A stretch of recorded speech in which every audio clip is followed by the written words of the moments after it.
Welcome to Etish Bulletin. I am Dr. Sabram, Etish Center, Vijayawada. I am Pramila, Etish Center, Vijayawada.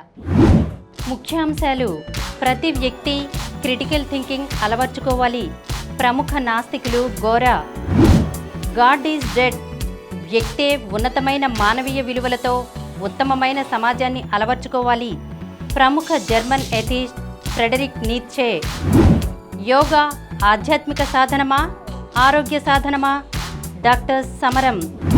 పుష్కరాలని ప్రభుత్వ పరంగా నిర్వహించడం మౌఢ్యాన్ని పెంచడమే. నాస్తిక కేంద్రం. జూలై 26న నాస్తిక కేంద్రంలో ప్రముఖ నాస్తికులు గోరాగారి వర్ధంతి సభ. కులరహితం, మతరహితం, సమాజహితం అంశంపై విశ్లేషణాత్మక సదస్సు. ఈనాడు సమాజానికి పెద్ద సవాలుగా తయారైన మాదక ద్రవ్యాల దుర్వినియోగంపై సమరం ఛానల్స్ సామాజిక బాధ్యతగా తమ పూర్వ 20 ఛానల్స్తో పాటు మరో కొత్త డైలీ ఛానల్ సమరం డ్రగ్ అబ్యూజ్ ఛానల్ ఆరంభం. అందరూ సబ్స్క్రైబ్ చేయండి. డ్రగ్ రహిత సమాజానికి తోడ్పడండి. ముఖ్యాంశాలు చూశారు కదా, ఇక వివరాల్లోకి వెళ్దాం. డాక్టర్ గారు, ప్రతి వ్యక్తి క్రిటికల్ థింకింగ్ అలవర్చుకోవాలి అని ప్రముఖ నాస్తికులు గోరాగారు చెప్పిన మాటలను కాస్త వివరించండి. అవునమ్మా, ప్రతి వ్యక్తి తప్పకుండా క్రిటికల్ థింకింగ్ అలవర్చుకోవాలి. ముఖ్యంగా నాస్తికులైన వాళ్ళకి మరింత ముఖ్యం. నాస్తికత్వానికి క్రిటికల్ థింకింగ్కి చాలా సంబంధం ఉంది. అలాగే అసలు ఏ వ్యక్తి అయినా సరే ఒక విషయాన్ని దాని మీద అవగాహన కలిగించేందుకు ఆ విషయం ఎంతవరకు నిజం అని అంగీకరించాలి. ముందు నిత్య జీవితంలో ఎన్నో విషయాలు వింటూ ఉంటాం, ఎన్నో కబుర్లు వింటూ ఉంటాం. అవి నిజమా? అందులో ఈ సోషల్ మీడియా, ఈ డిజిటల్ యుగంలో ఎన్నో కబుర్లు వచ్చేసిన అది ఎంతవరకు నిజం? ఆ ఏ విషయాన్ని సరే నిజమే నమ్మడానికి, అంగీకరించడానికి దానికి ముందుగా కొన్ని జాగ్రత్తలు తీసుకోవాలి. ఆ విషయాన్ని కూడా ఆలోచించాలి. మనిషి ఆ విషయం గురించి ఆలోచించే తీరు కూడా డిఫరెంట్గా ఉంటుంది. క్రిటికల్ థింక్ ఉన్న వ్యక్తి దాన్ని ఆలోచించే విషయంలో కూడా ఆ తీరు, ఆ పద్ధతిలో కూడా ఎలా ఉంటుంది. ముందు సాధారణంగా మనం వేసుకోవాల్సిన ప్రశ్నలు ఉన్నాయి. ఒక విషయం చెప్పారు, ఒక విషయం విన్నావు, ఒక సంగతి విన్నావు, ఒక మాట విన్నప్పుడు ముందుగా ఆ విషయాన్ని నమ్మే ముందు కానీ, అంగీకరించే ముందు కానీ నువ్వు కొన్ని ప్రశ్నలు వేసుకోవాలి. ఏమిటంటే, ఈ విషయానికి ఆధారం ఏమిటి? చాలా విషయాలు చూద్దాం. దీనికి ఆధారం ఏంటి? ఇలా చెప్పారు, ఈ విషయం చెప్పారు, ఇది ఎంతవరకు దీనికి ఆధారం ఏమిటి? ముందు మనం అది ఈ రంగా ఆలోచించాలని మనం చూసుకోవాలి. అదే గుడ్డిగా ఉప్పేసుకోవడం, నమ్మేయడం, చేయడం కాదు. అసలు ఆధారం ఉందా అంటే మనలో మనం దాన్ని అనుకోవాలి. అలాగే దీనికి సాక్ష్యాలు ఉన్నాయా? ఇంకెవరైనా దీని గురించి ఈ విషయాన్ని అంగీకరిస్తూ ఏమైనా చెప్పినవి ఉన్నాయా? ముందు ఒక ఆధారం చూడటమే కాదు, దానికి ఇతరులు కూడా దాని గురించి ఏం చెప్పారు, తూసిపరిచారా, ఒప్పుకున్నారా? అంటే క్రిటికల్ థింకింగ్లో ఉన్నప్పుడు వ్యక్తి ఆలోచన ధోరణి ఎలా ఉంటుంది అని తెలుసుకోవడం కోసం దీనికి ఇంకో వివరణ కూడా ఉందా? ఇంతేనా? ఇంకేమైనా ఉందా? అసలు ఇంకో కోణం ఇంకేదైనా ఉందా? ఇంకో కోణం కూడా ఉందా? వీళ్ళు చెప్పేది పెద్దే కాకుండా, ఈ విషయం కాకుండా ఇంకో కోణం ఉందా? అంటే ఈ క్రిటికల్ థింకింగ్ వచ్చేకల్లా ఒక విషయాన్ని నిజమా కాదనే కాదు, ఒక విషయాన్ని అంగీకరించి ఒక సిద్ధాంతం కావచ్చు, ఇంకోటి కావచ్చు. ఏదో చెప్తారు, ఒక థియరీ చెప్పచ్చు, ఏం చెప్పచ్చు, సిద్ధాంతం చెప్పినప్పుడు దాన్ని అన్ని కోణాల్లోంచి పరిశీలించడం క్రిటికల్ థింకింగ్ అవుతుంది. అంటే వైడ్గా మనం అనుకోవాల్సిన మాట. అంచేత తార్కికంగా సరైన లాజికల్ థింకింగ్కి సరిగ్గా సూట్ అవుతుందా? లాజికల్ థింకింగ్ పెడిపోయి సూట్ అవుతుందా, లేదా ఊరికే మామూలుగా అలా ఊరికే ఏదో చెప్పేయడంలో ఉందా? ఒక లాజికల్గా ఆలోచిస్తే ఇది ఏ రకంగా స్టాండ్ అవుతుంది అనేది ఈ క్రిటికల్ థింక్ అనేవాడు ఇన్ని యాంగిల్స్లో మనం ఆలోచించాలి. మామూలు నిత్య జీవితంలో చాలా వదిలేసాయి, కానీ ఒక సిద్ధాంతపరమైనది కానీ, ఒక ముఖ్య విషయం గురించి కానీ, ఒక ముఖ్య సిద్ధాంతం విషయం ఏదో ఒకటి వచ్చినప్పుడు దాని గురించి మనం ఆలోచించాల్సిన అంతే చాలా అవసరం. అది చాలా అవసరం అన్నమాట. అంచేత ఇలా చేసేవాడు దీనికి మన క్రిటికల్ థింకింగ్ ముఖ్యమైన ఒక రకమైన సూత్రాలు ఉన్నాయి. ఏమిటి ఆ సూత్రాలు? ఇప్పుడు ముందు మనంతా మనం ఆలోచించేవాడు ఇలా మనసులో ఇలా వాళ్ళు పెట్టుకోవాలి. ఈ సూత్రాలు ఏమిటి? దీనికి ఒక సూత్రాలు ఉంటాయి. దానికి దీనికి ఫిలాసఫీ ఉంది, సైకాలజీ ఉంది, సైన్స్ ఉంది. ఇది ప్రధాన క్రిటికల్ థింకింగ్ ఏంటి? ఫిలసాఫికల్గా మన ఇద్దరు చెప్పుకున్నాం కింద బిల్టిలో. ఫిలసాఫికల్గా, సైకలాజికల్గా, సైంటిఫిక్గా దాని గురించి ఆలోచించాలి.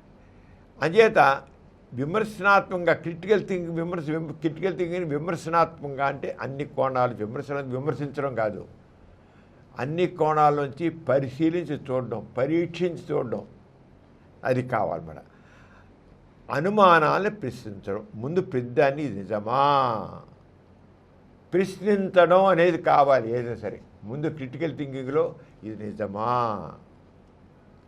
ప్రశ్నించడం, పరిశీలించడం, పరీక్షించడం అని అంటాం మనం. ఈ క్రిటికల్ థింకింగ్లో వాళ్ళ ముందు ఇది ఎంతవరకు నిజం, ముందు దాన్ని ఇది నిజమా అని ప్రశ్నించడం నేర్చుకోవాలి. క్రిటికల్ మామూలుగా మాటలు వచ్చే కానీ ఒక విషయాన్ని ఒక సిద్ధాంతంగా ఒక కథగా గురించి వచ్చేకల్లా ఒక విషయం ముఖ్యమైన దాని మీద ఒక ముఖ్యమైన విషయం వచ్చేకల్లా ముఖ్యమైన విషయం దాని మీద వచ్చేకల్లా ఇది నిజమా అని మధ్య అందరూ నమ్ముతున్నారు కాబట్టి అది నిజమా అని అనుకోకూడదు. ఎన్నో అంటే మూఢనమ్మకాలు అందరూ నమ్ముతున్నారుగా, అందరూ అంటున్నారు కదా అది మూక నమ్మకాలు ఇప్పుడు నిజం కాదు. అందరూ నమ్ముతున్నారు కదా, సరే అందరూ నమ్ముతారు కాబట్టి ఇది నిజం అయి ఉంటుంది. నో, క్రిటికల్ థింకింగ్ అది పనికిరాదు. ఏది పనికిరాదు అనేది ఉదాహరణకి ఎవరు చెబితే గ్రహణ సమయంలో బయటకు వెళ్తే గర్భిణుడికి ప్రమాదం కలుగుతుంది. అందరూ సాధారణంగా అందరూ గ్రహణ సమయంలో ఈ రోజుకి గ్రహణం వచ్చినట్టే సూర్యగ్రహణం చంద్రుడికి వచ్చిన గర్భిణీ స్త్రీ ఇంట్లో కూర్చుంటారు. గ్రహణ సమయంలో గర్భిణీ స్త్రీ బయటకు వచ్చినట్టయితే గర్భ శిశువుకి మొర్రెలు వస్తాయి, అంగవైకల్యంతో పుడతారు. ఇప్పటికి ఉంది కదా, అది నిజమా? ఎంతమంది నమ్ముతున్నారు? అందరూ నమ్ముతారు. మా అమ్మ నమ్మింది, నేను కూడా నమ్ముతాను. తప్పే అందరూ నమ్ముతున్నారు, ప్రతి వాళ్ళు నమ్ముతున్నారు. మా పక్కింటి వాడు నమ్ముతుంది, ఆ పక్కింటి వాడు నమ్ముతున్నారు, అందరూ నమ్ముతున్నారు కనుక నిజమే ఉంటుంది. క్రిటికల్ థింకింగ్లో అలాంటిది పనికిరాదు. అందరూ నమ్ముతున్నారు కనుక నిజమే ఉండదు. విమర్శనాత్మక ఆలోచన కావాలి. దానికి ఆధారం ఏంటి? గ్రహణం వస్తే మొర్రెలు వస్తాయి, గ్రహణం వస్తే అంగవైకల్యాలు వస్తాయి. దానికి ఆధారం ఏంటి? ఏ రకంగా వస్తాయి? అది అసలు గ్రహణం అంటే ఏంటి? గ్రహణాలు ఏ రకంగా ఇది వస్తాయి? గర్భ శిశువుకి ఏ రకంగా దానికి ప్రభావం ఉంటుంది? ఆధారం ఎక్కడ నమ్ముతుందా? శాస్త్రంగా నిరూపించబడిందా? గ్రహణ సమయంలో గర్భ శిశువుకి అంగవైకల్యాలు వస్తాయి, బయట తీస్తే దానికి శాస్త్రీయంగా ఉందా? ఎవిడెన్స్. అందరూ అంటున్నారంటే కుదరదు, అందరూ అనుకుంటే కుదరదు. అంటే క్రిటికల్ థింకింగ్ అన్నప్పుడు మనలో మన ఆలోచన ధోరణిలో ఎలా ఉండాలి అని ప్రతి వాళ్ళు గొరగారు అందరూ అలవర్చుకోవాలంటే బ్లైండ్గా నమ్మొద్దు, అందరూ అన్నా నమ్మొద్దు. అంచేత శాస్త్రం ప్రకారంగా గ్రహణం సహజమైన ఖగోళ సంఘటన మాత్రమే. ఇంకా ఇప్పుడు ఎక్కడి నుంచి వస్తుంది? మామూలు సందర్భం చెబుతాయి, ఎక్స్ట్రా ఏం రేసు రావు, ఏమీ అవ్వదు, సహజమైనదే. ఇలాంటి గ్రహణాలు ఎన్నో వస్తుంటాయి, పోతుంటాయి. ఎంతమందో ఇది ఎక్కువగా నమ్మకం కూడా హిందువుల్లోనే ఉంది, మరి ముస్లిమ్స్లోను, క్రిస్టియన్స్లోను, ఇతర దేశంలో లేనే లేదు. మరి వాళ్ళందరూ రాదా? వాళ్ళందరూ బయట దూరుతున్నారుగా. అక్కడే మన కామన్ సెన్స్ ఉపయోగించాలి. అందరూ అంటారు కాదు, తక్కువ ఆలోచించు, పక్క వాళ్ళు కూడా పరిశీలించు, ప్రశ్నించు, పరిశీలించు.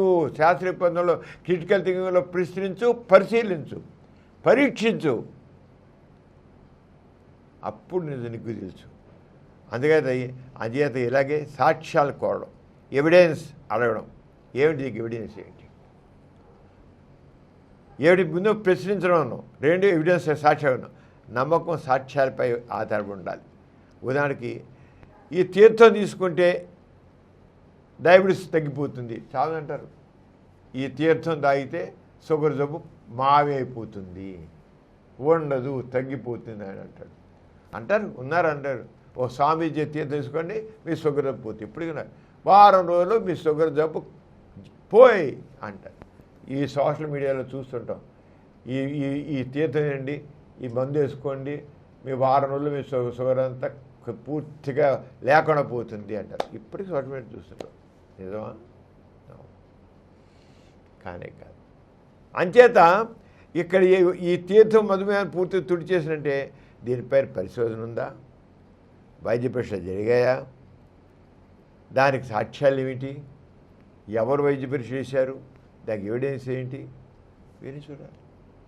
అంతేగాని ఎవడో చెప్పాడు స్వామీజీ మన తీర్థం వేసుకుంటే పోతుండే అంటే ఎవడో చెప్పాడు లేదు మేము మూలిక వైద్యం చేస్తాం.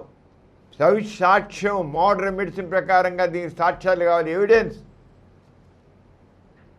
అది క్రిటికల్ థింకింగ్. ఆ క్రిటికల్ థింకింగ్ని మనం అలవరుచుకోవాలి. చెప్పారు వాడు అన్నాడు అంటే నమ్మడం తప్పకుండా కావాలి.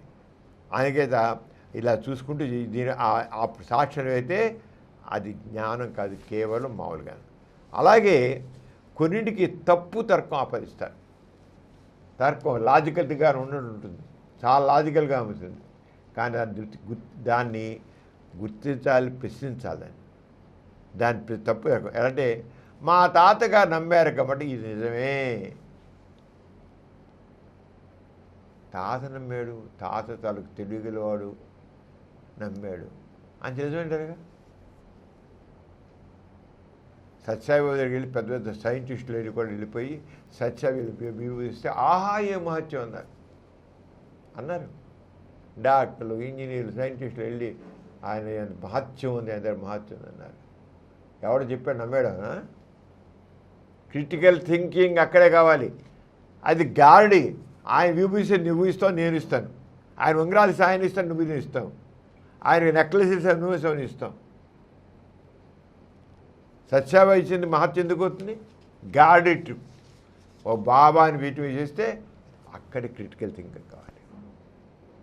ఎవరు మా తాతగారు చెప్పారు అని సాంప్రదాయాన్ని ఆధారంగా చూడకూడదు. క్రిటికల్ థింకింగ్ చూడాలి. సింపుల్ క్రిటికల్ థింకింగ్ అనేవాడికి ఎన్ని రకాలు ఏం కాదు. దేవుణ్ణి నమ్మని వాడు నీతివంతుడు కాదు అని అంటుంటారు. దేవుణ్ణి నమ్మకపోతే నీతివంతుడు కాదు. అది చూడడానికి బాగుంది. దేవుడు సర్వవ్యాప్తం, సర్వశక్తివంతుడు. అలాంటి వాడు నమ్మకం ఏంటి? దేవుడు ఒక అబద్ధం, ఊహ, కల్పితం. రుజువు కావాలి. ఓ యుగాలుగా దైవభావం వస్తుంది కనుక అది నిజం ఎందుకు అవుతుంది? యుగాలకు వస్తుంది దైవభావం.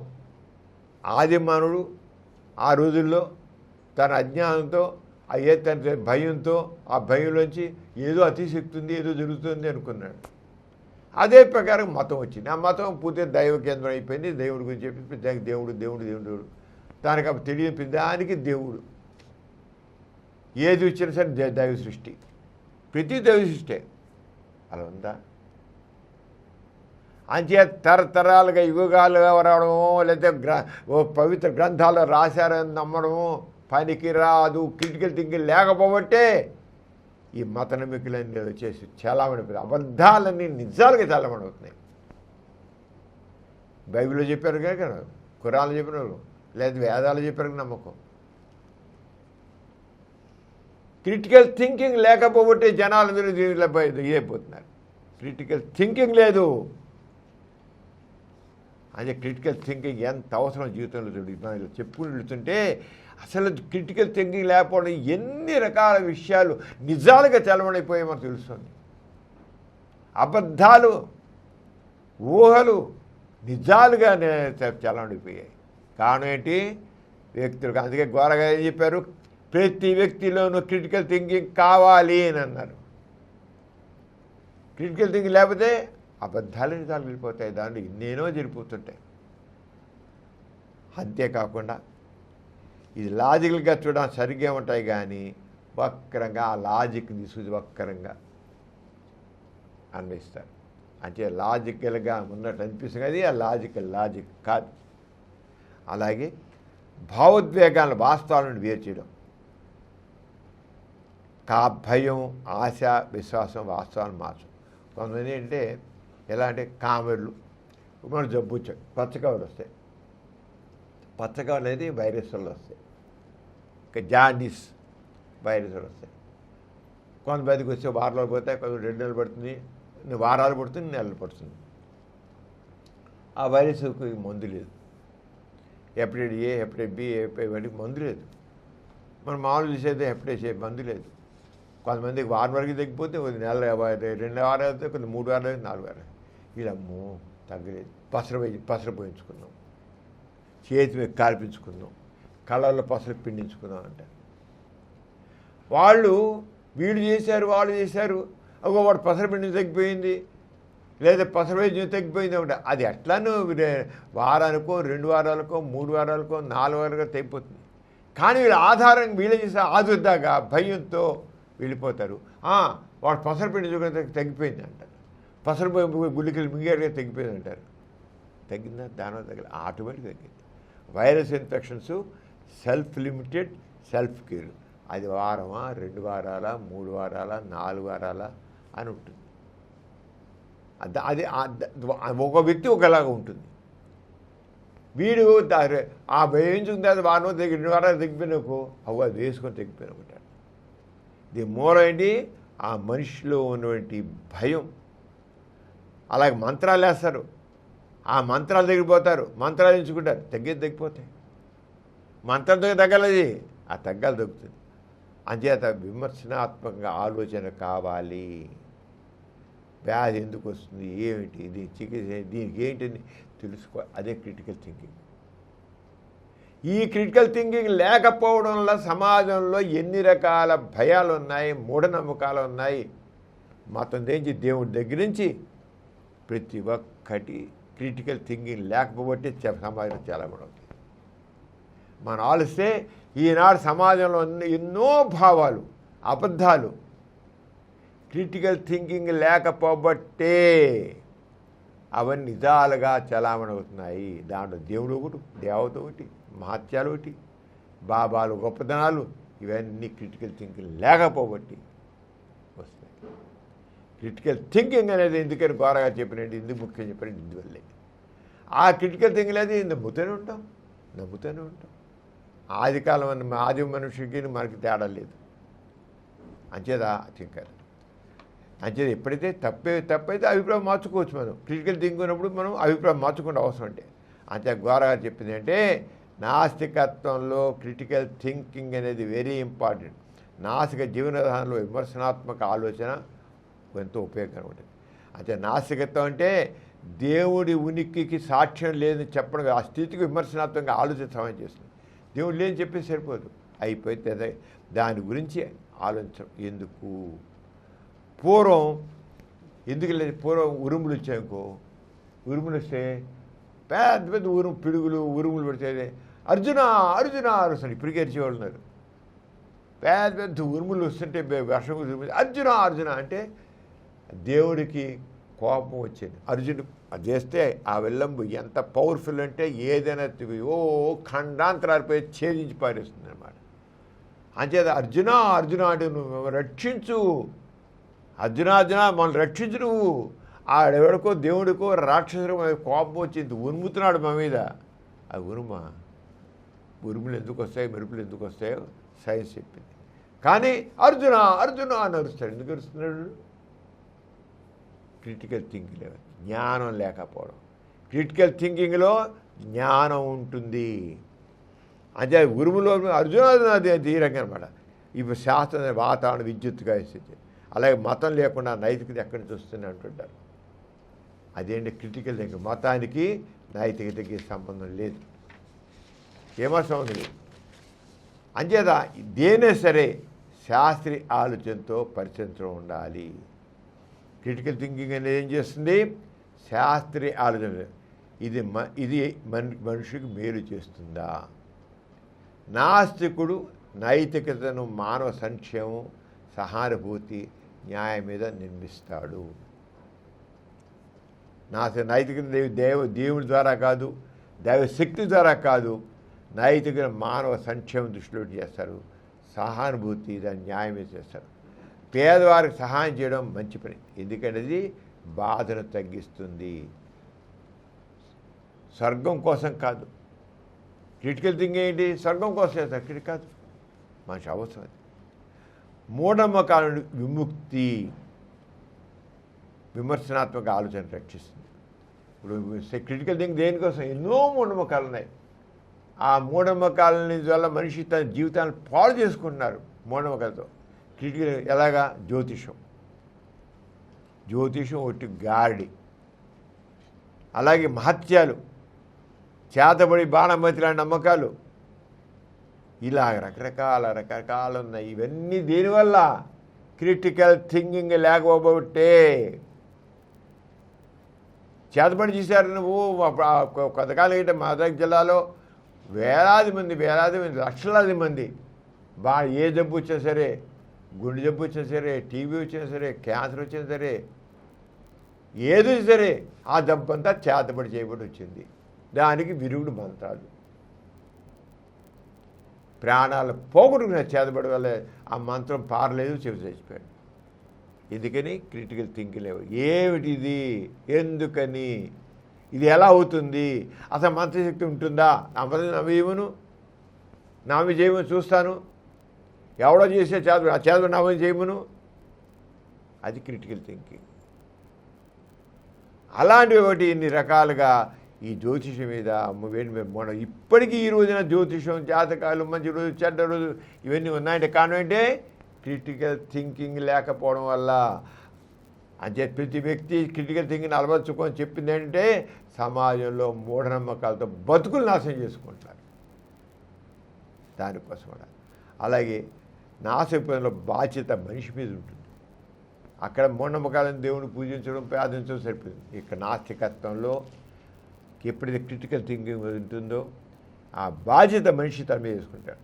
దేవుడు చూసుకుంటాడు అనకుండా నేనేం చెయ్యాలని అసలు దేవుడు లేడు. లేని దేవుడిని, లేని శక్తుల్ని పూజించడం ఏంటి? నేను చేస్తాను. నేను మన మనిషే చేసేది, ఇంకెవడు కాదు. మనిషే దానికి ప్రయత్నం చేస్తాడు.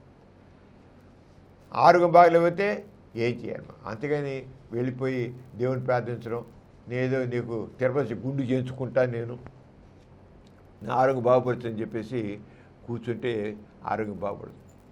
ఏం చేయాలి? ఆరోగ్యం బాగుంటే డాక్టర్కి వెళ్ళాలి, చూపించుకోవాలి, మందులు వాడాలి. అంతేకాని తిరుపతి దేవుడిని ఇంట్లో కూర్చొని పూజ చేస్తూ కూర్చుని అవ్వదు. అంచేత మామూలుగా హెల్త్ బాగుండాలంటే వ్యాయామం చేయాలి, సరైన ఆహారం తీసుకోవాలి, మందులు అవసరం మందులు వాడాలి, క్రమశిక్షణ ఉండాలి. ఇలా ఉంటే కానీ ప్రార్థన వల్ల కాదు.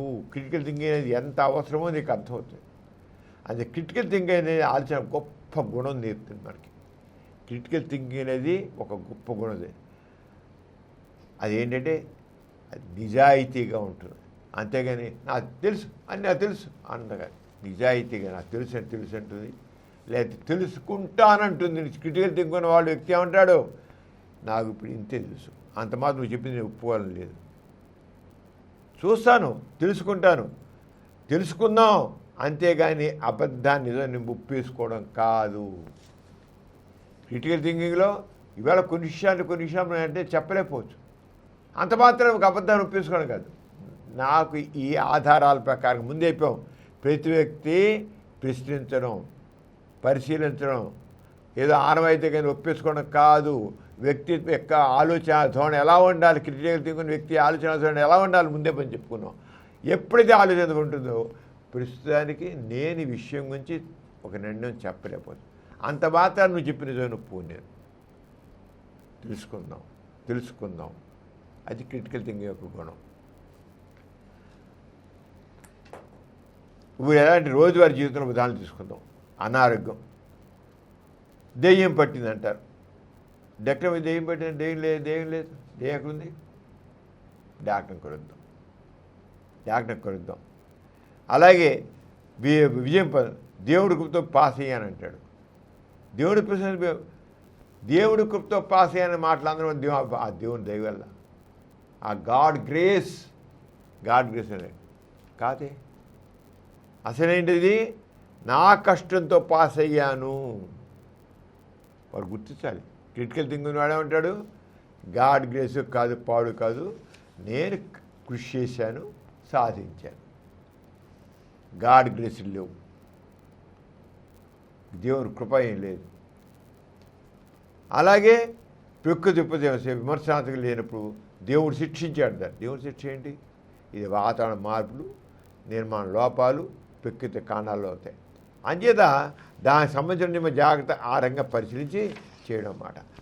అంచేత మనం తెలుసుకోవాల్సిందంటే ప్రతి వ్యక్తిలో క్రిటికల్ థింకింగు చాలా ఏదైనా సరే ఒకటి తెలుసుకోవాలి. క్రిటికల్ థింకింగ్ సరళ సూత్రం ఏంటంటే ఏదైనా ఒకదాన్ని ఒక విశ్వాసం ఉంటే ఏదైనా విషయం ఉన్నట్లయితే దాన్ని ప్రశ్నించాలి, సాక్ష్యం ఏంటో చూడాలి, లాజికల్ థింకింగ్ ద్వారా దాన్ని పరిశీలించాలి. అప్పుడే ఒక నిర్ణయం రావాలి. ఏంటి? దేన్నైనా సరే ఒక విశ్వాసం ఉన్నట్లయితే దాన్ని ముందు ప్రశ్నించడం నేర్చుకో. అది ఎంతవరకు కరెక్టు, క్రిటికల్ థింకింగ్ ద్వారా ఎలా కరెక్టు, తర్వాత నీకు ఎవిడెన్స్ ఏమిటి, లాజికల్ థింకింగ్ పెట్టుకో. సరైన లాజికల్ థింకింగ్, అంతేగాని విత్తనత్రకం కాదు వేసి అప్పుడు నిర్ణయం రా. ఇదే ఆ సాధారణ ప్రకారం.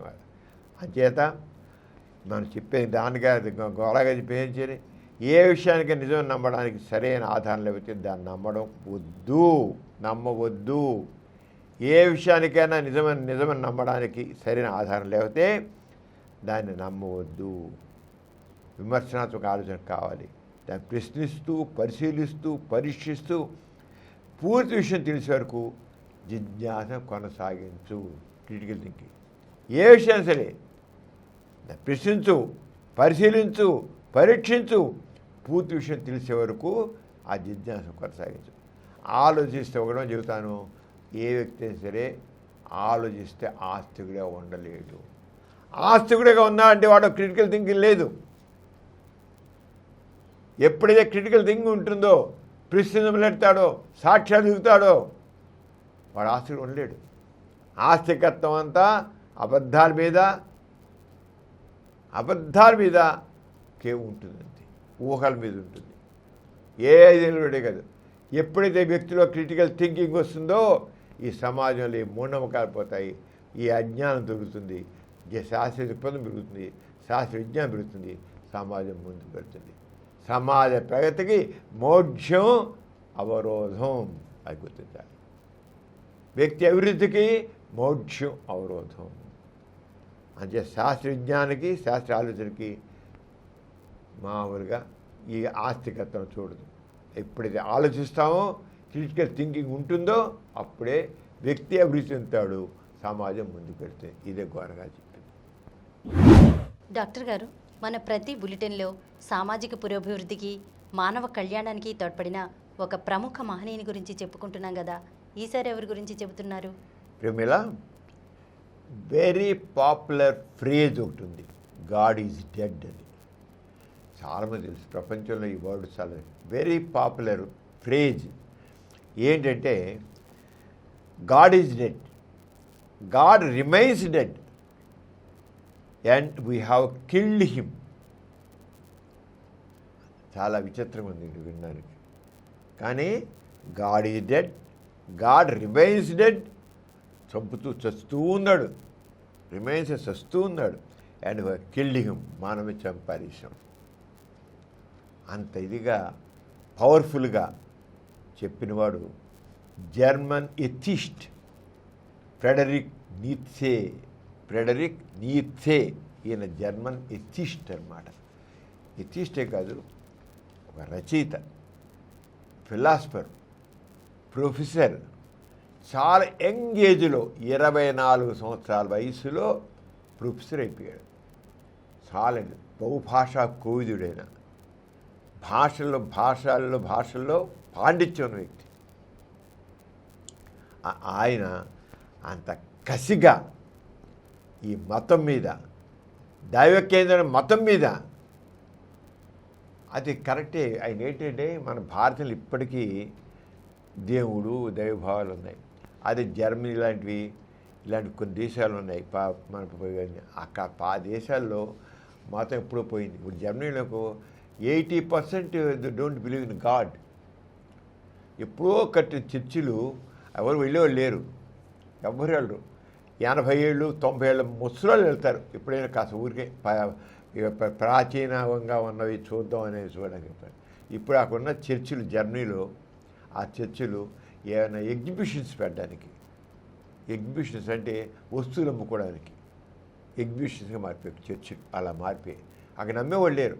అంటే ఆయన ఆ బ్యాక్గ్రౌండ్లో మనం ఇలా అన్నాడంటే ఆ బ్యాక్గ్రౌండ్లో ఏదైతే మా దేవుడు అనేది దేని ప్రకారంగా దేని మీద ఆధారపడి ఉంది, మతం మీద ఆధారపడి ఉంది.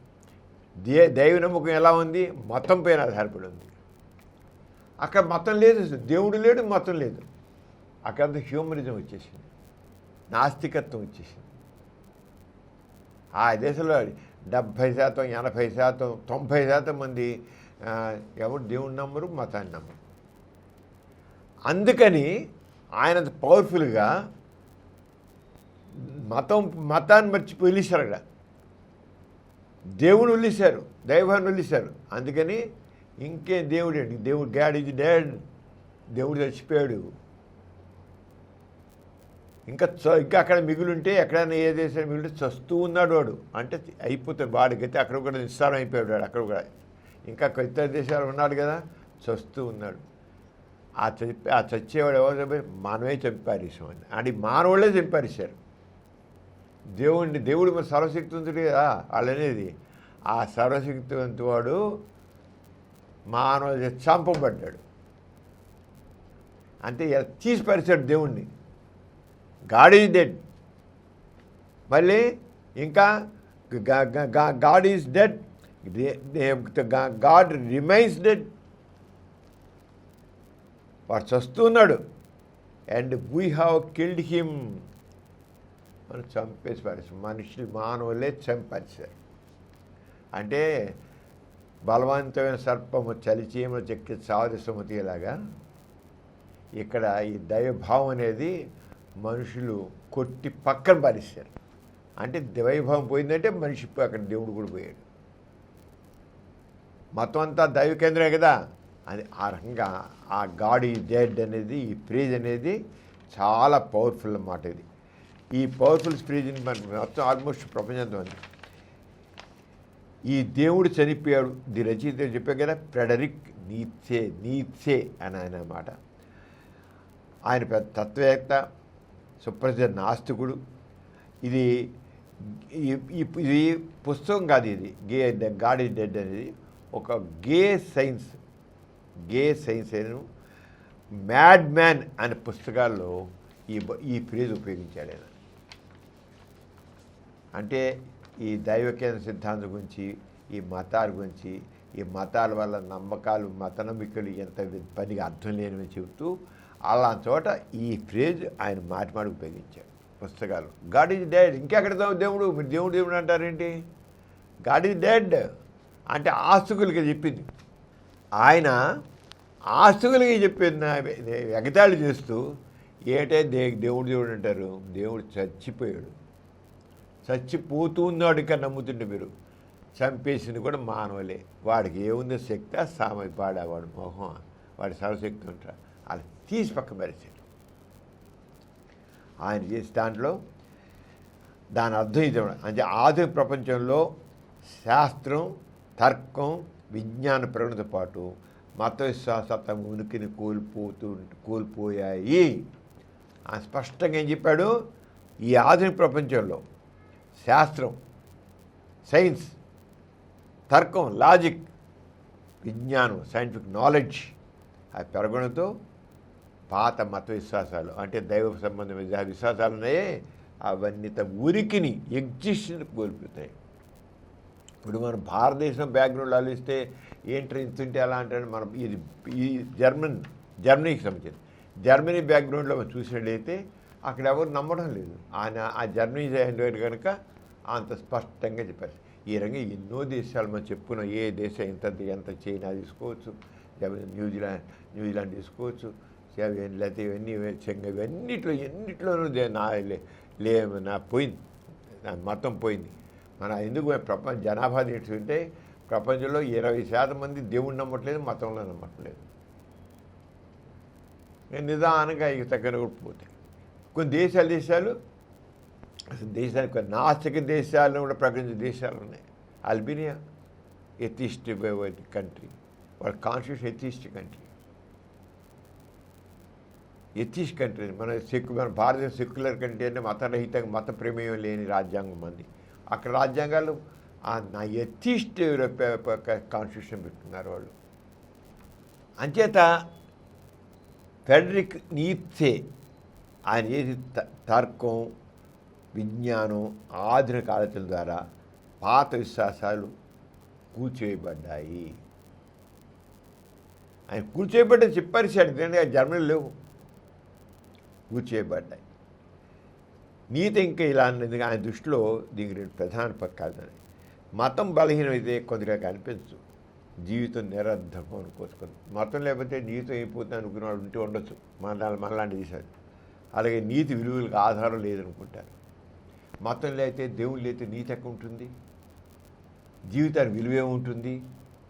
మనిషి ఒంటరిగా ఉంటాడు. దేవుడు లేకపోతే మనిషికి ఇంకా ఆధారం ఇప్పుడు ఏదో దైవ నమ్మకంతో వాడు కాస్త బతుకుతున్నాడు. దైవ నమ్మకం పోతే మనిషి ఎలా అవుతాడు? వాటి నిరాశకు లోనవుతాడు. ప్రతి కనీసం దేవుడు ఏదో దయదలుస్తాడని హోప్తో ఉంటాడు. హోప్ కూడా పోతుంది కదా అని అనుకునే మనుషులు ఉన్నారు. దానికి మనిషి పాత బిరుగులు బానిస కాకుండా తన జీవితానికి తానే అర్థం సృష్టించుకోవాలి. ఎప్పుడైతే మనిషి ఇవన్నీ ఒట్టిది, నా జీవితానికి నేనే కర్త కర్మ క్రియ ఎప్పుడు అనుకుంటాడో వాడు ఇంకా కర్తృ శక్తితో వాడు చేస్తాడు. అంతేగాని ఎవడు డౌనోడు అని చెప్పినది. మనిషికి తన మీద తనకు స్వశక్తి విశ్వాసం వచ్చినప్పుడు పెంచుకుంటే ఎప్పుడైతే దేవుడు లేకుండా పోతుందో, మతం లేకుండా పోతుందో మనిషికి తన ఈ దాసోహం పోతుంది, బానిస ప్రవృత్తి పోతుంది, వాళ్ళు కర్తృ శక్తి వస్తుంది. వాడు మామూలు కంటే కూడా చక్కగా పనిచేస్తాడు, తన జీవితం తగ్గ చేస్తాడు. వ్యక్తే తన నీతిని తాను నిర్మించుకుంటాడు, మతం కాదు, మత విశ్వాసాలు ఆచారాలు కాదు అని స్పష్టంగా పరిచాడు. వ్యక్తే తన నీతి ఏది సమాజం నీతి అంటాడు తాను నిర్మించుకుంటాడు, మతం కాదు, మత విశ్వాసాలు కాదు స్పష్టంగా. తన వ్యక్తి తన జీవితం మీద పూర్తి బాధ్యత తనే తీసుకుంటాడు. నా జీవితం నేనే బాధ్యత అంతే. ఇప్పుడు అంతేకాదు ప్రతివాడు మనం అందరం అలా అనుకుంటున్నాం. ఎవడో చేస్తాడు ఊరికే అనుకోవడం తప్ప మన జీవితాలు మనమే చేసుకుంటున్నాం. ఊరికే ఆస్తికుడైనా పరమ ఆస్తికుడైనా సరే వాడు దేవుని పూజిస్తారే తన జీవితాన్ని తన నిజంగా తను పరిశీలించుకుంటే దేవుడు ఎక్కడైనా తోడ్పడ్డు. తన శక్తి మీద తను చేస్తున్న మీద తను బతుకుతున్నాడు. ఎవడైనా ఒకసారి తన పరిశీలన చేసుకుంటే స్వయంగా చేసుకుంటే దేవుడు అనేది చేయాలి. ఇంకా పైగా తాను కష్టపడి సాధించుదాన్ని దేవుని దయ వల్ల సాధించానంటాడు. అంతే ఒక ఆనవాయి తీరు. తాను కష్టపడి సాధించుకుంటాడు, తన తెలివితేటలతో సాధించుకుంటాడు, తన కృషి ద్వారా సాధించుకుంటాడు.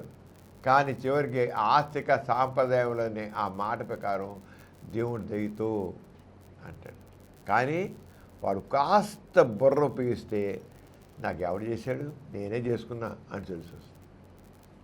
వాళ్ళు బానిస పెరుగుతున్న బట్టి అలా అనుకున్నాడు. అందుకని ఇదేమన్నాడు నిలిసే వ్యక్తి తన జీవితం తను పూర్తి బాగా తీసుకుని పెడతాడు. అంచేత ఈ నిలిసే చెప్పుకున్నాం కదా, ఈ జర్మనీలో పుట్టాడు. పుట్టి 1900 ఆయన పుట్టినేమో 15 అక్టోబర్ 1844 పుట్టాడు. 19వ శతాబ్దం బిగిన దాంట్లో పోయాడు, 19వ శతాబ్దంలో పోయాడు.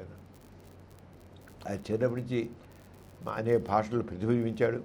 గ్రీకు, లాటిన్ భాషల్లో బాగా నైపుణ్యం సంపాదించాడు. 24 భాషలు విశ్వవిద్యాలయంలో ప్రొఫెసర్ అయ్యాడు.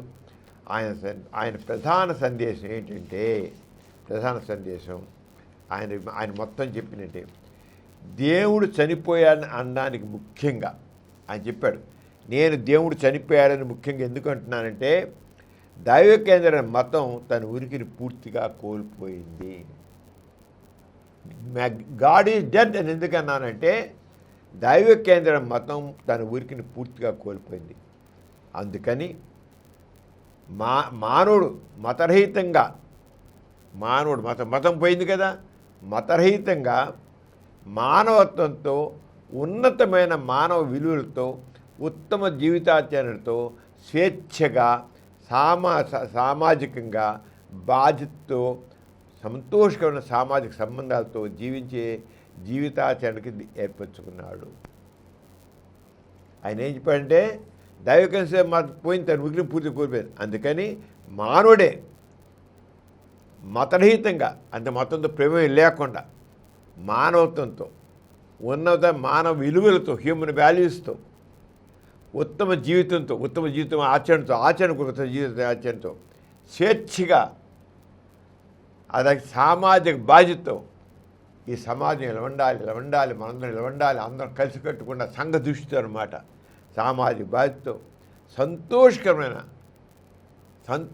సామాజిక సంబంధాలు ఊరికే కూడా కాదు, సామాజిక సంబంధాలు తృప్తికరంగా సంతోషంగా ఉండాలని ఆ రంగా జీవితాన్ని ఏర్పరచుకున్నాడు. అంటే మతాంతర సమాజం ఉన్నతమైన మానవీయ విలువలతో ఉంటుందనడంలో సందేహం లేదు.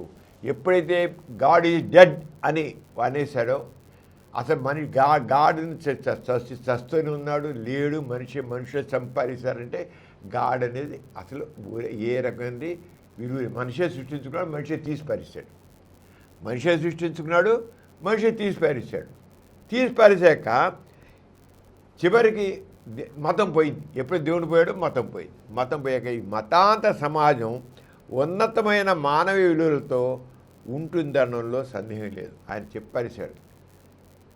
నిజమే. ఇప్పుడు మనకి ఏ దేశంలో అయితే దేవుడు ప్రసక్తి లేదో, మతం ప్రసక్తి లేదో, ఉన్నతమైన మానవీయ విలువలతో జీవితం ఉంటుంది. మానవ విలువలతో అంటే దైవకేంద్ర సిద్ధాంతం కంటే మానవ కేంద్ర సిద్ధాంతం నాస్తికత్వం ఎంతో ఉత్తమమైనది అన్నాడు. అంటే గాడ్ ఈజ్ డెడ్ అన్నంటే దేవుడు చచ్చిపోయాడు, అది పక్కన పారేయండి. ఇక నువ్వు నీ ఉనికే ఉంది. దేవుడు పోయాడు, నువ్వు ఉన్నావు. నీ బతుకు నువ్వే మూలం. నీ బతుకు నువ్వే.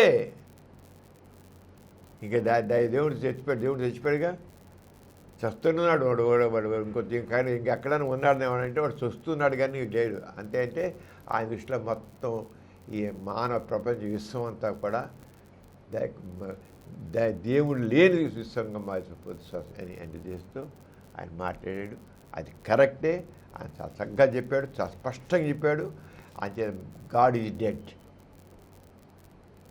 అది గాడ్ ఈజ్ డెడ్ అని చాలా రంగం ఉంది. అది ఆయన చాలా చక్కగా అందరికీ అర్థమైంది.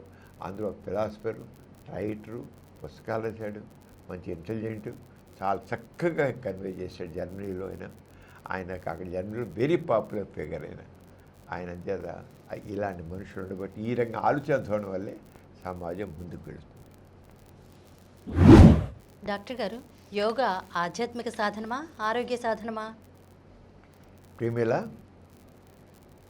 యోగా అనేది కొందరికి ఆధ్యాత్మిక సాధనం, అది మన భారతదేశంలోనే. కానీ ఎందరికో అది ఆరోగ్య సాధనం, ఆరోగ్యానికి సాధనం. ఇంటర్నేషనల్ డే ఆఫ్ యోగా మొన్నే జరిగింది. ఇంటర్నేషనల్ యోగా అనేది అంతర్జాతీయ యోగా దినోత్సవం. దీంట్లో ప్రధానంగా ఇచ్చిన సందేశం ఏంటంటే మెసేజ్, యోగా డే మెసేజ్ ఏమి ఇచ్చినంటే నువ్వు అంటే విశ్వవ్యాప్తంగా జరిగింది విశ్వ యోగా దినోత్సవం ఇది. దాంట్లో యూనివ్ ఇచ్చింది అంటే యోగా ద్వారా మంచి ఆరోగ్యం, ప్రశాంతమైన మనస్సు, సమతుల్య జీవితం పొందవచ్చు, బ్యాలెన్స్డ్ లైఫ్. అక్కడ ఎక్కడ స్పిరిచువాలిటీ లేదు, దేవుడు లేడు, ఆధ్యాత్మిక లేదు, ఏమీ లేదు. పరిస్థితి ఏంటి? యోగా ద్వారా మంచి ఆరోగ్యం, గుడ్ హెల్త్, మైండ్ పీస్, మనసు ప్రశాంతంగా ఉండడం, తర్వాత చక్కగా wellness of the life. Wellness అంటే ఆరోగ్యం చక్కగా ఉండడం. అవే 3 పాయింట్లు అక్కడ. ఫిజికల్ అంటే good health, mental health, immunity. Wellness వచ్చి ఇమ్యూనిటీ వస్తుంది అనమాట. అయితే ఈ యోగా గురించి మనం తీసుకున్నట్లయితే మన భారతదేశంలో యోగాని మన భారతదేశం ప్రతిదీ దేవుడితో ముడిపెట్టేస్తారు కదా. అసలు దీని గురించి కొంతమంది రీసెర్చ్ చేసి రాసిందంటే వేదాల కంటే ముందు యోగా మన భారతదేశంలోనే మొదలైంది. అంటే తక్కువ దేశాలు కూడా ఎక్సర్సైజులు ఉంటాయి, వ్యాయామాలు ఉంటాయి, చోట దేశాలు ఉంటాయి. వేదాల కంటే ముందే యోగా అనేది మన భారతదేశంలో ఏర్పడింది. వేదాల తర్వాత నిదానంగా అప్పుడు ఉపనిషత్తులు రాని ఇవన్నీ వచ్చాక దానికి దేవుడికి ఆత్మ పరమాత్మ అని వచ్చేసి లింకులు పెట్టారు. కానీ ముందు వేదాల కంటే ముందే యోగా వచ్చింది. అంటే ఆరోగ్యం కోసం యోగా కావాలి, అంటే శారీరక వ్యాయామం కావాలి. మనిషి అప్పుడు ముందే రియలైజ్ చేశారు. యోగా వేదాల కంటే ముందే రియలైజ్ చేశారు.